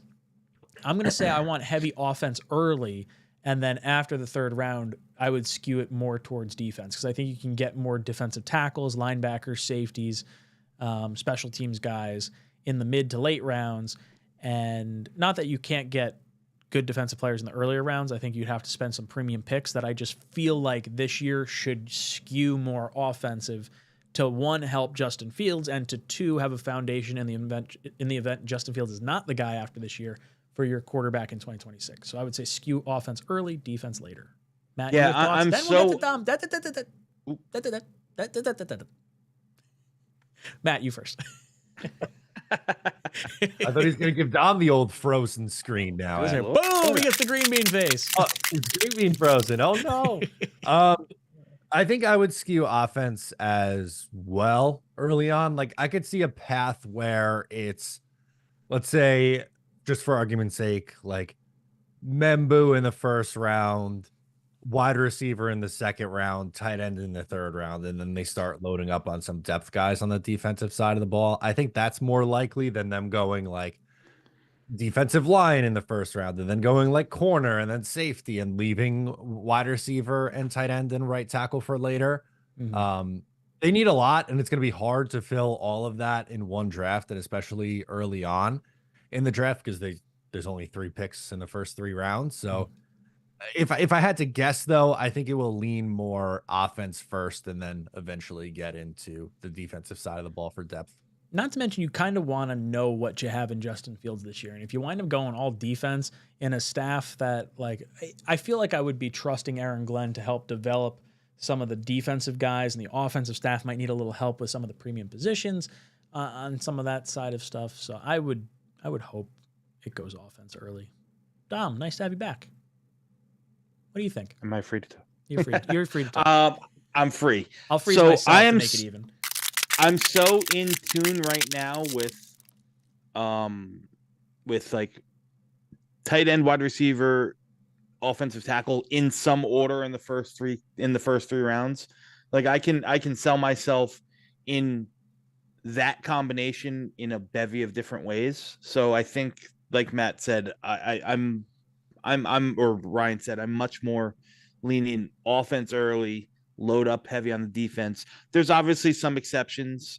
There's some defensive guys that I really, really like that if we took, I'd be ecstatic, that I know that won't be there in round 4.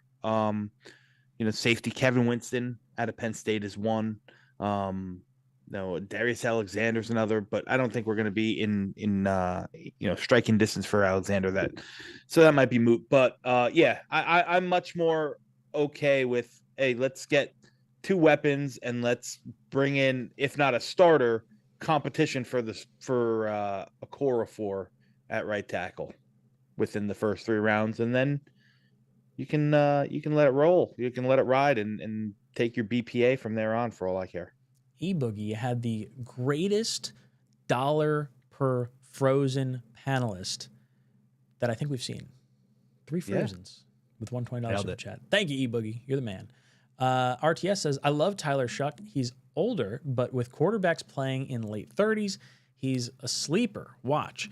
So that was sort of the discussion that was around Brandon Weeden at the time. He was drafted late first round. Quarterbacks play longer. I think, Shuck, you're probably saying he's maybe has like a high floor. And, you know, as long as I guess I don't know how much more you're developing, Shuck. Dom, any thoughts on what the ceiling or floor could be on a quarterback of that age? Well, I will say this: Shuck's not a bad quarterback. He's not. You know, he's actually a really sneaky athlete. I think he's, you know, he's pretty good. He's not the most accurate. He could probably show a little bit more poise in the pocket, so on and so forth. But guys, we're talking about a quarterback who was the backup to Justin Herbert when Justin Herbert was at Oregon. It's wild. Tyler Shuck was the backup to Justin Herbert at Oregon. He's been in college a long time. I think he is the final holdover from the COVID years, if I'm not mistaken. Or maybe just this draft class is in general. Yeah, well, I think he had not only a COVID year, but he had 1 or 2 injury red shirts, if I'm not mistaken. So, you know, I just don't know how much ceiling there is, how much growth potential there is in a 26-year-old guy. So what you get is what you get. And I'm not saying that what you get is terrible, but I mean, you just look back throughout all the first rounds through in the NFL draft, as far as you can remember, not many 26-year-old quarterbacks are taken. There were a couple. Brandon Weeden was one, right? Yep. It didn't pan out very well. No. You know, you got what you got with Brandon Weeden. Yeah, but you know what? How many 26-year-old quarterbacks get taken? Like, there's a lot of 20-year-old quarterbacks that get taken, and it's not a 50% chance. So maybe, you know, Weeden was the 50% that sucks, and then Shuck is the 50% that's going to hit. Yeah. Hey, he could. Glass half full. Hope he goes before us. I will say this. I will root that he hits. I will root that he hits for some other team. Yes. I love it. Yeah. You don't want the Jets to be the one to take that chance. Exactly. I don't want to be holding the bag when all is said and done. Matt, we're going to go to you real quick, and then we're going to go to a mock draft here.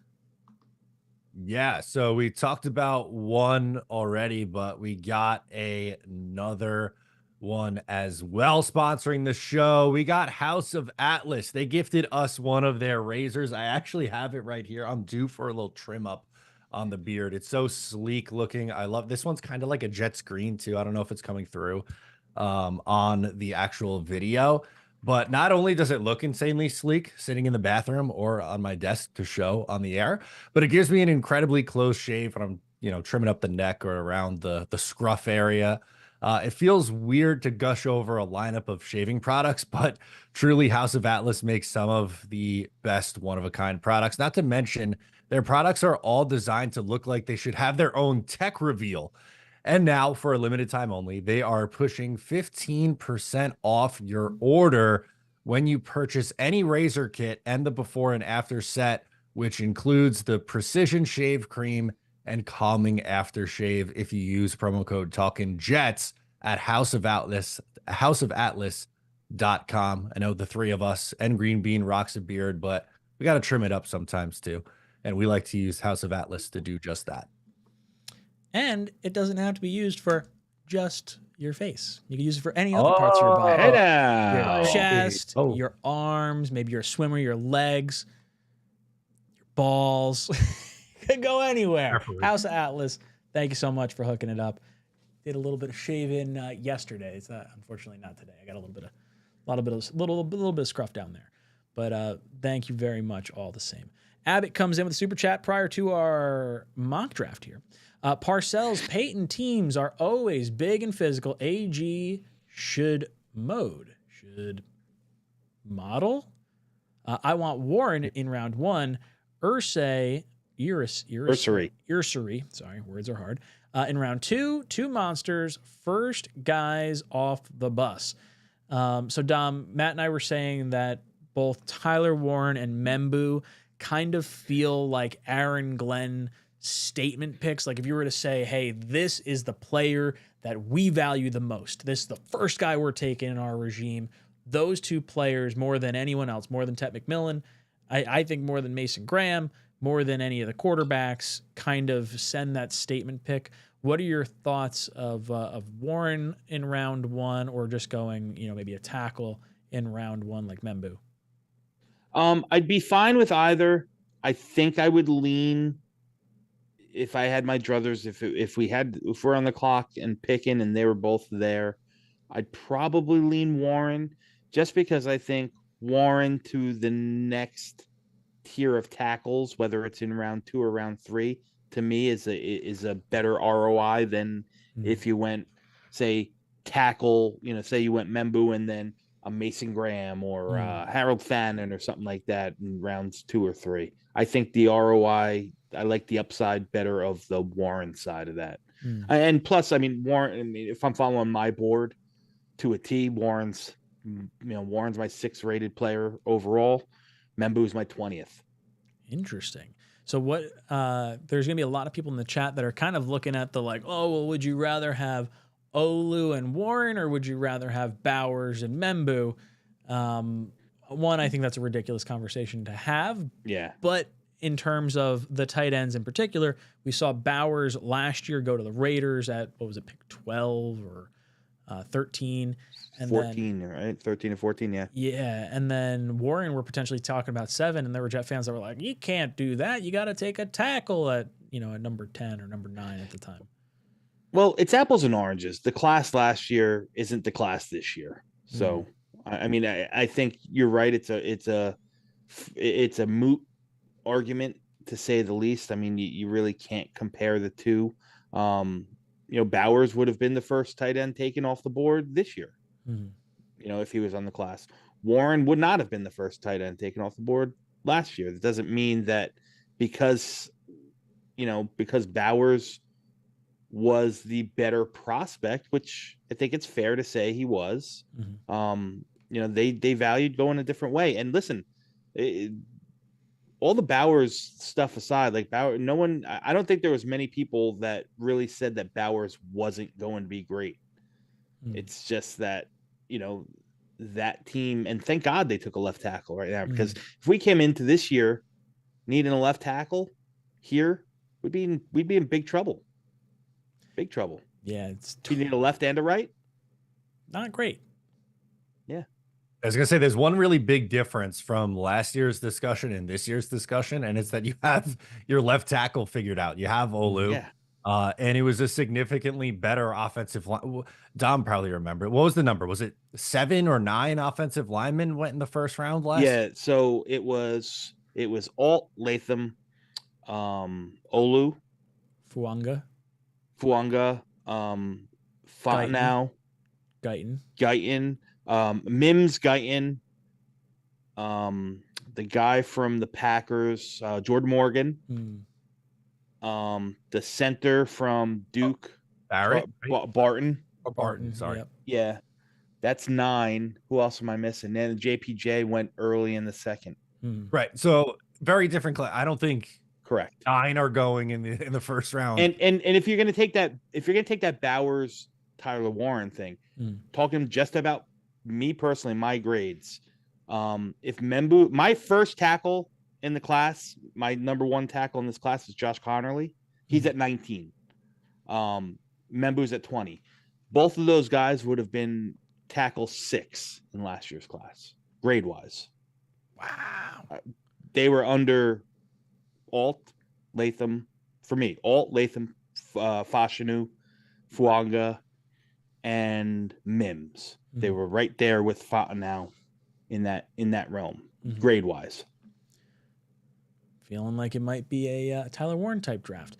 John Moore, before we go into the mock, says, hot take, I have no idea who the Jets should draft. Yeah, I have my opinions, but opinions are kind of like assholes. Everyone's got one. Doesn't mean it's a good one. I think there's legitimately 2 maybe 3 positional groups at 7 that make no sense to me, right? Corner, Yep. because you paid Stevens, you paid Michael Carter, you hope and assume that they're going to pay Sauce Gardner, and you got depth pieces already in Qantas, Stiggers, and JBC. Not that you can't give them competition, but you're probably not going to spend number 7 overall for a 4th cornerback. Yeah. So cornerback for me at 7 makes no sense. Quarterback, just because of the class itself, really doesn't make sense. And I think you can make an argument maybe that running back doesn't make sense, although Ashton Genty is, he's good. Yeah, I think so. Running back for me, the 3 you laid out, I think are spot on. The running back would be an absolute shocker, and I think it would probably facilitate a Breece Hall trade during the draft at that point. Like, I don't know if you're running 4 running backs with Isaiah Davis, Breece Hall, Braylon Allen, and Ashton Genty. Like, I feel like you'd have a really pissed off Breece at that point. So I don't know. All right, let's hop over. We'll do a little quick mock draft here. All right. Let's rock. Got this pulled up. We're going to do 7 rounds. We're going to say middle of the pack for all these. And I like doing randomness at nothing here because PFF has been absolutely throwing me for a loop on like who they're taking, basically. We had a weird one when I was on the Monday mock a few weeks ago with Dom and Green Bean. Yeah. I feel like I should I skew the public higher than the PFF board? Do you think that would help with like the no quarterbacks going? What is the the first metric is public versus Pro Football Focus board. And I think because the quarterbacks via PFF's rankings are so much lower, that's why they wind up going after us. And yeah. Just can't so see us. so put that. I would skew that all the way to the public. All right. And then what's the next one there? Care for positional value. Yeah, I think you want that a little higher too. All right. Right? You want the quarterbacks to be okay. We'll throw it there. You know, the quarterbacks. Draft for needs, then, I feel like is fine in the middle. Drop it down 1. Down 1? All right. Yeah, let's go down. All right. Yeah, fuck it. I like this. I like it. Let's see where we're going here. All right. No trades. We're going right through. So first picks, Cam Ward, Travis Hunter, Abdul Carter, Mason Graham, McMillan, and Genty off the board. Jets are going to have no Sanders? No Sanders. Sanders is still there. So, Dom, I win this bet right now. Matt, I feel like I'm losing the bet. It's with you, though. Yeah, it's not looking too hot for you. It's looking like 2. Yeah, 3.5 is going to seem kind of rich at this point. But board falls like this. We're going to assume no trade down here. And let's just say we stick and pick at 7. What do you think the selection ultimately ends up being? Matt, we'll go to you first. Then we'll go to Dom. Then I'll give you guys my thoughts. I think it's between 2 guys. I think it's between Tyler Warren and Armand Membu. I would rather go Tyler Warren. I think the Jets, I could see them going Membu here. So I'm curious to see what you guys, what your takes are on it. But if we're like voting for this and we're doing it ourselves, my vote would be for Tyler Warren. Dom, what about you? I kind of sided with exactly what Matt said. However, I'm going to be that guy because I think if Shedeur Sanders on the board, he's part of the conversation. Ooh, okay. So I do. I do. I'm not saying we should take him or I would take him. You know, if I'm sticking, to the integrity of my board, it's going to be Tyler Warren or Mike Green. And I don't know if I'm going edge this high. E-Boogie wants us to know tight end. I would positional value wise, it's hard for me to pass on Membu given the sub 5 second 40 and like the company that he puts himself in by having that type of athleticism. But to me, I think Warren and the hope that you don't have to invest so many premium assets into the tackle position. Man, I've been saying Membu. I'm gonna lean Warren here, and I think that's sort of where you guys were going. I think as well. Need a pass catcher. It's a nice little safety valve for Justin Fields. I feel like he is a statement player by the way of like the way he blocks, the way he emphasizes everything in his game. I think it helps Fields a lot in multiple facets. So we'll go Fields here. Now the Jets are on the clock at 42. 𝐿 goes off the board before us. Tyleik Williams goes before us. Let's see. Is there a position that we're leaning at this point? My gut, I would like to see wide receiver personally taken. So Higgins would be high on my list right now. Let's go to Dom and then Matt. Yeah, I mean, in a situation where I start Tyler Warren, I always lean either wide receiver or, again, for me, if I'm going to look on the defensive side, I'm going to look either in the safety room at an 𝐿 or a Winston if they're both, either of those are available, or an edge rusher. I would stay away from the interior defensive line just because I think there's so much value to be had later on in the draft. I don't know if it's a position that you need to spend. It's a deep draft. It's a great class this year. I don't know if it's something that I need to spend a top 45, top 42 pick on. So I'd probably lean Higgins here as well if he's on the board. I'd be fine with guys like Higgins. I'd be fine with guys like Jalen Royal as well, although it might be a little bit early for him. He's in this realm. Even a Jack Besh, I think is fair value right around here. But I just like, I happen to like Jaden Higgins a whole heck of a lot. I think he complements Garrett Wilson very well. He gives you that prototypical X boundary receiver that you have. He can get off press coverage. He showed that he's fast. He showed that he can separate. He's not like your typical, Kenny Golladay or Allen Robinson type X receiver where you don't know if he's gonna, be able to get off press coverage. I think that in Jaden Higgins. So he's the way I would lean. Matt, what about you? I am also on the Higgins train. Just to echo kind of what Dom was saying, there's a bigger outside receiver, which is what I think the Jets would be targeting in the draft to pair with Garrett Wilson. So this would make a lot of sense. Did Jack Besh come off the board, or is he also still available? Yeah, okay. He went to I the didn't look if he Patriots was. I was just kind of giving you a tier when I was saying Besh. Yeah, because those guys are really close for me. I might have leaned Besh, but if he's gone, I think Higgins makes the most sense in my opinion.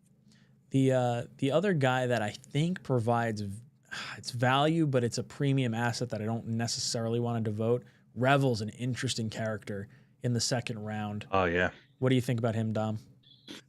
I love Savon Revel. I think he's really, really good. I think he's he's prototypical in terms of his size, speed, length, very multiple, can play press man, can back off in his own. I think he's got, really, really good ball skills.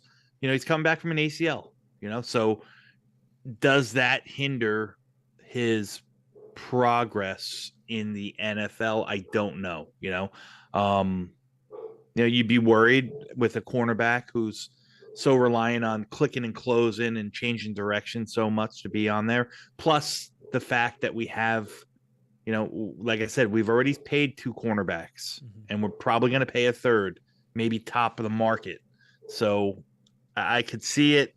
I could see cornerback being a position that's maybe addressed if the value is right later on in the draft, but I don't know if you need to spend the capital here. To me, I think that if it's not Higgins or a tackle that you absolutely love here, this to me is the spot where you can see Muji trade down. Interesting. We're going to go Higgins here. We're not going to make any trades tonight. Now we're in the third round, pick 73. I know where I'm going here, but I want to hear from, we'll go Matt first, then we'll go Dom. Okay. Trapilo and Collins are jumping out to me a ton. With right tackle, though, in the spot where it is, I don't think you can wait any longer on tackle, where I think you could still find a pretty good interior defensive lineman in the 4th round. So to me, I'm going Trapilo. I know that kind of feels like chalk. I feel like every one of my mock drafts right now is Warren, a wide receiver in the 2nd round, and then Trapilo in round 3. But that would be my vote as well. Dom, you thinking something similar, or where's your head at? Yeah, I mean, I like Ozzy Trapilo a whole bunch, and I'd be completely content with him. I think the guy that no one talks about enough, and he's somebody that there's actually 2 guys that I have graded a little bit higher than Trapilo. I don't know if they're both on the board because I can't see your board really. One is Jonah Savanea. Yep, he's still from Arizona, and the other one who nobody talks about, which I think is he's a really, really good player, is Anthony Belton, the tackle from North Carolina State. I mean, you talk about like power profile, that's what you're getting in Belton. He's 6'6". He's pushing 340 pounds. He's got power from the ground up. Really, really strong, violent hands. His build and his play style reminds me a lot of J.C. Latham, and you guys both know how much I love J.C. Latham as a prospect.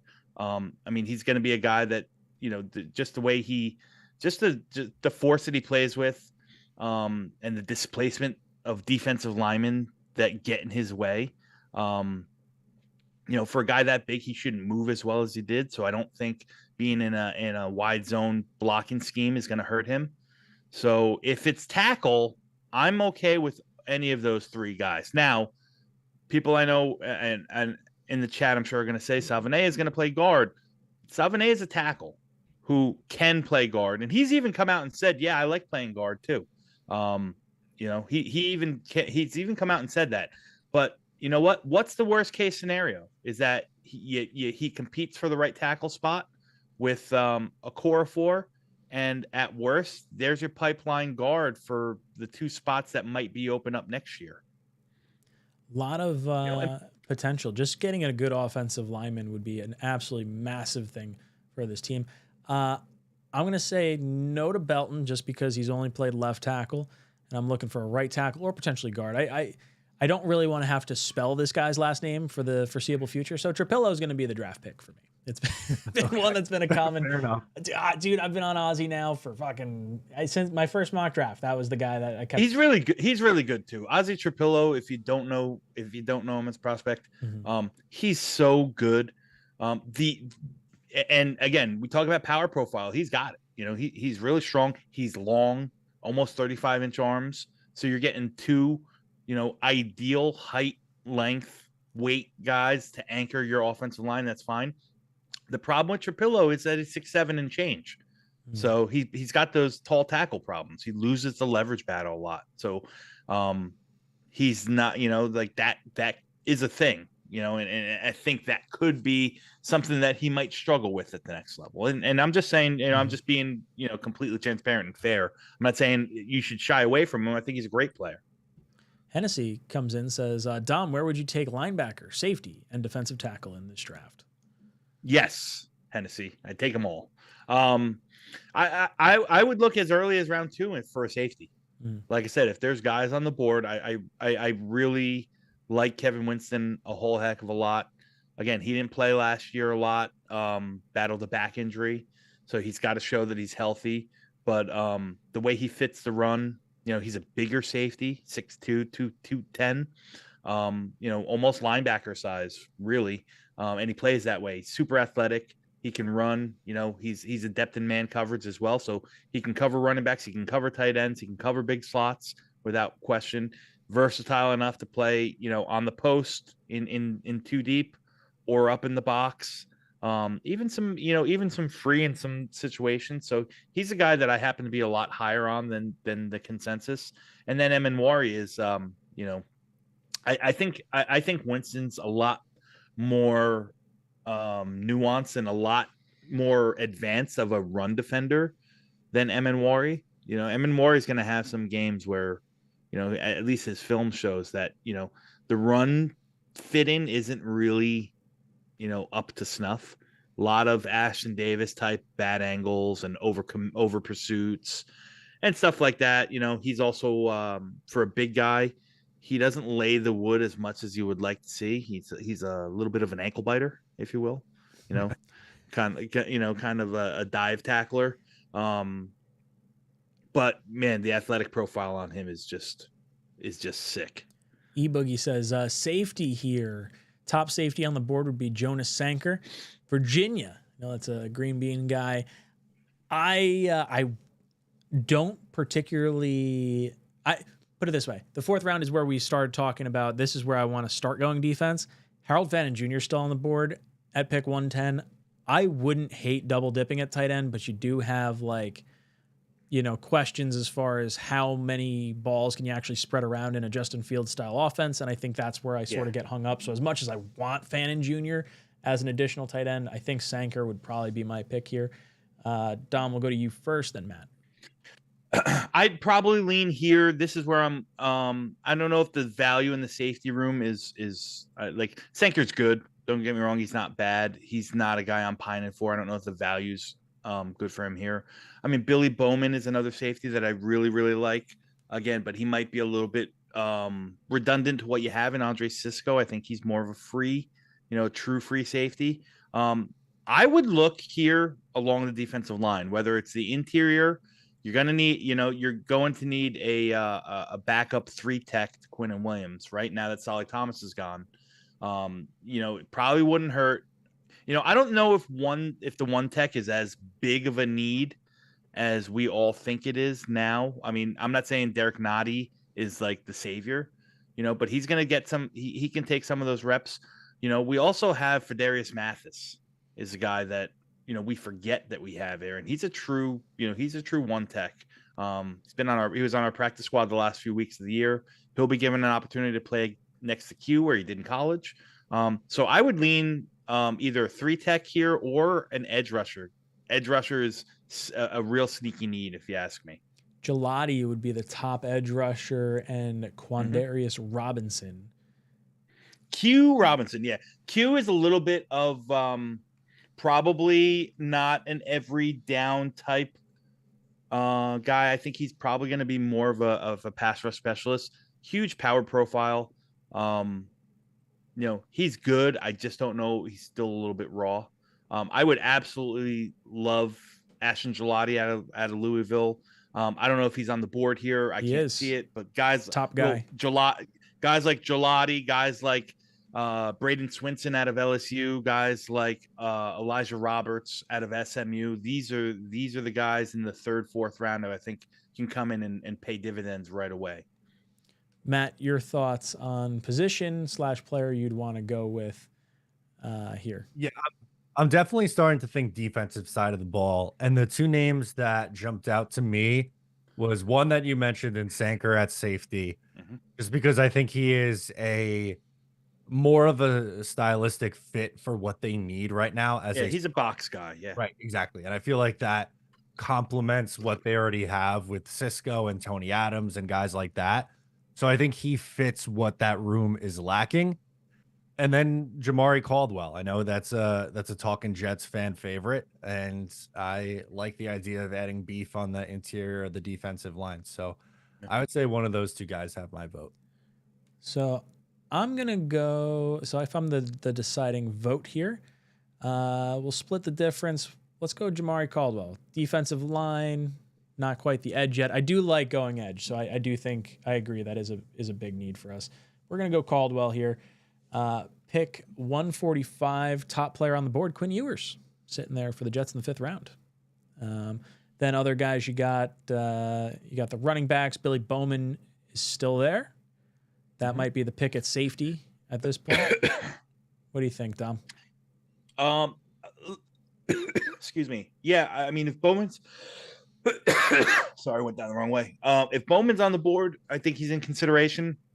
I also, like I said, I'll stress again, the edge is going to be something that we need to bring bodies in. I think the interior of the offensive line is another area where you can bring bodies in as well. Again, you have Simpson and AVT both on 1-year deals. My guess is you're not going to re-sign them both. So you better have line to step in. If the other one walks, you get your comp pick. Let's start playing that game a little bit and build in pipelines. All right. So let's and I would choose, and if So I would obviously, if you want to go to safety, if Sanker's still on the board, I'm with Matt. I get it. I get the fit. I like the skill set of Billy Bowman, so I'm fine with either one of those. If you're going to go interior offensive line, Miles Frazier, without a doubt, is my guy here. 5th round, 4th, 5th round is probably where he's going to land. I don't know where they have him. They might have him all the way down, but 209, it looked like they had him. Yeah, he's still there. Matt, position group or player that you like here? Yeah, I think safety is still in play. The thing that sucks is, Bowman feels kind of redundant. Who's the next safety available at that? Stout? I think he's more of a cornerback. Okay. Upton Stout is going to be he's going to be one of those hybrid nickel / free post safety, kind of like Brian Branch-esque skill set. Okay. I feel like after those guys, safety kind of falls off. So we might be hitting a dry spell for safety at this point. RJ Mickens round 6 dart throw territory. Yep, that's exactly it. So let's do this. We got 2 picks in the 5th round, 2 picks in the 6th round. Kicker is going to be one of our picks, Dom. I'm sorry. It's just how this plays out every year, every week. So let's give each of us a pick to round out this. We'll go Matt, me, Dom as our draft order because that's how we're stacked right now. So Matt, you get the pick at this spot. Okay. Can I throw a little bit of a curveball in here? Go for it. Can we see if Jackson Hawes is still there? I love it. Yes, he is. That's the pick. I'm doing it. Yeah. I want this team. Their identity is supposedly going to be a ground and pound run team. Jackson Hawes is a nasty motherfucker as a blocker, dude. He sure is. He sure is. I love that. Kyle McCord is here, but I in my heart I feel like I can't do it.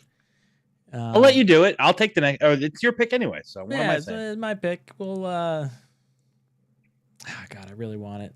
I'm going it. I don't care. Happy with it. McCord. Jet fan. That's what it is. Dom, you're on the board. Tyler Shuck still here. Jonah Mineham, Curtis Rourke, John Williams, Renshaw. I'm sure your guy Frazier's probably still sitting around. Yeah, here. Frazier's there. Although Caleb Renshaw is very interesting to me. He might be a little bit.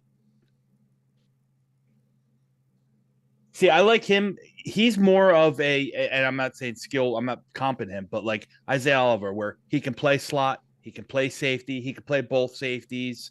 He's very versatile.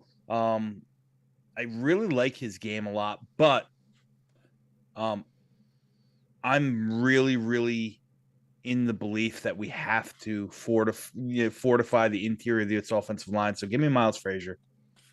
Miles Frazier it is. Nice. Where'd he go?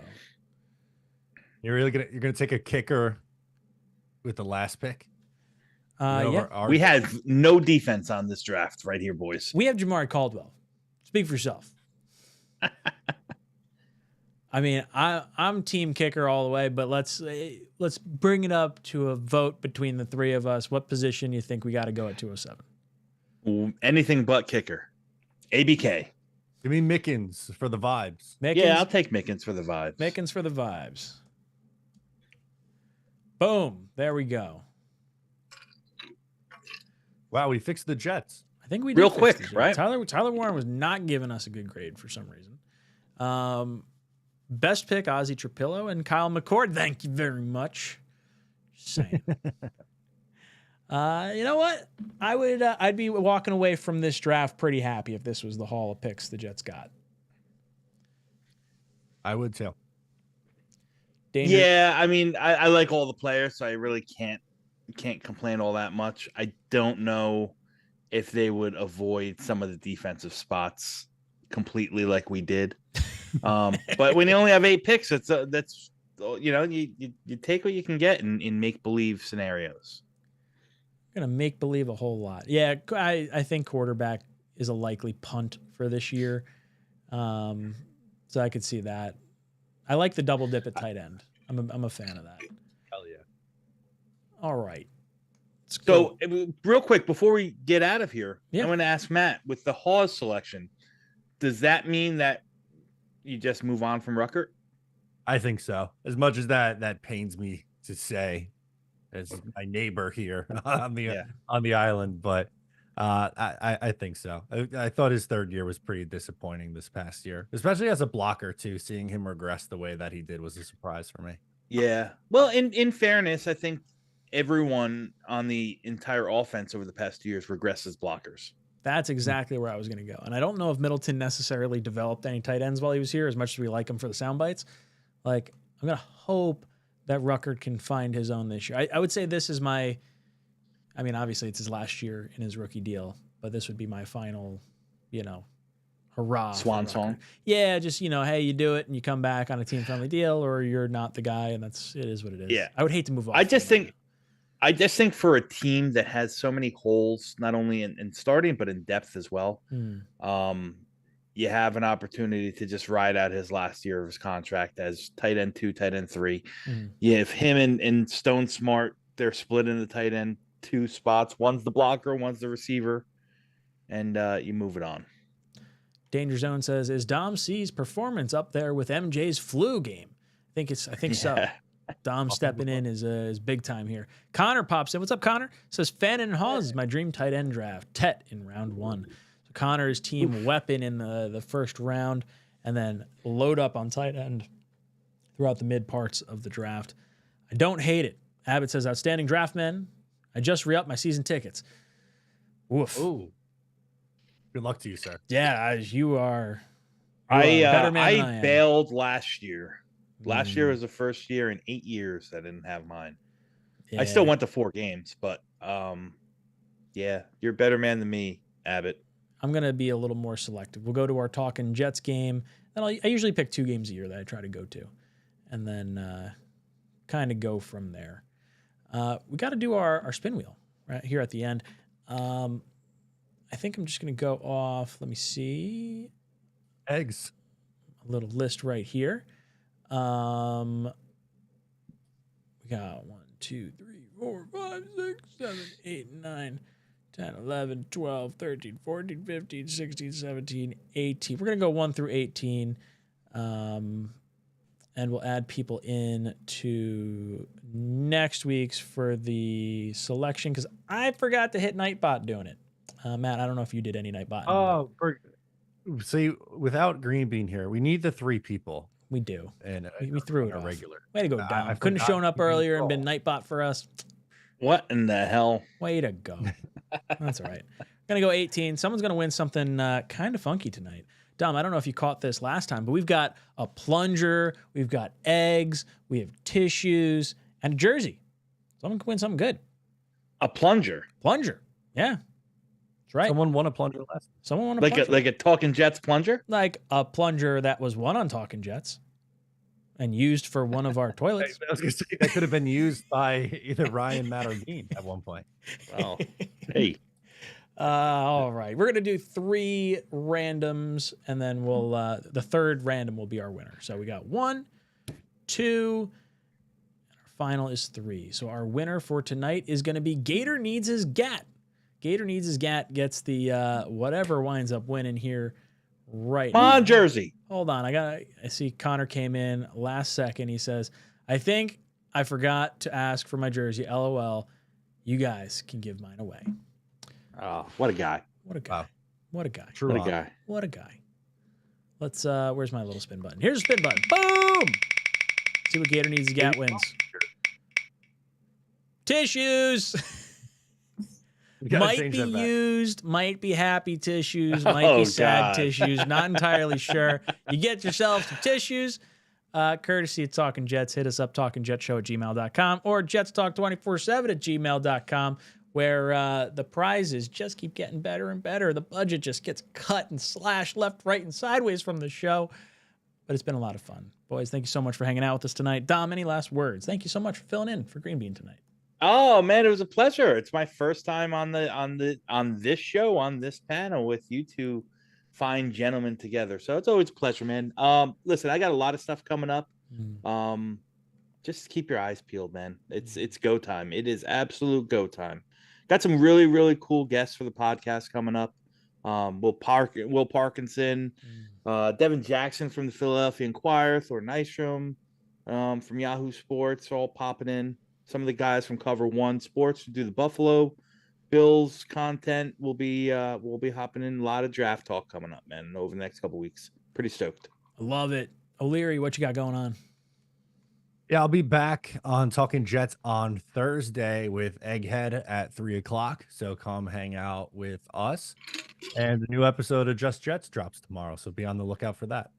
I love it. Boys and girls, we've reached our time here. We have expired.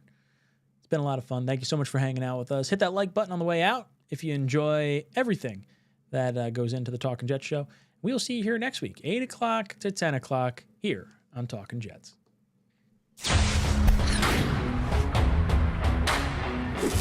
Just go somewhere else. I can't take this nonsense anymore. How are you gonna blame the defense? I got the pouch. Screw green bean. Damn it. But once you get to the sausage, I feel like we're doing something. Go Jets.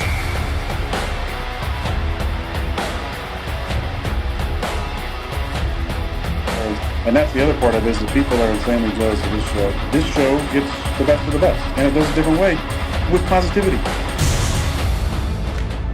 He scores! Ow, my head. No, come on. What would you give up to see a Jets Super Bowl? All of my friends and family. Hit those milk thumbs, boys and girls. Freeze frame. Hold on to your underwear, ladies, and stand by, bitches. It's now time for Talkin' Jets with your hosts, Matt, Ryan, and Green Bean. Jets!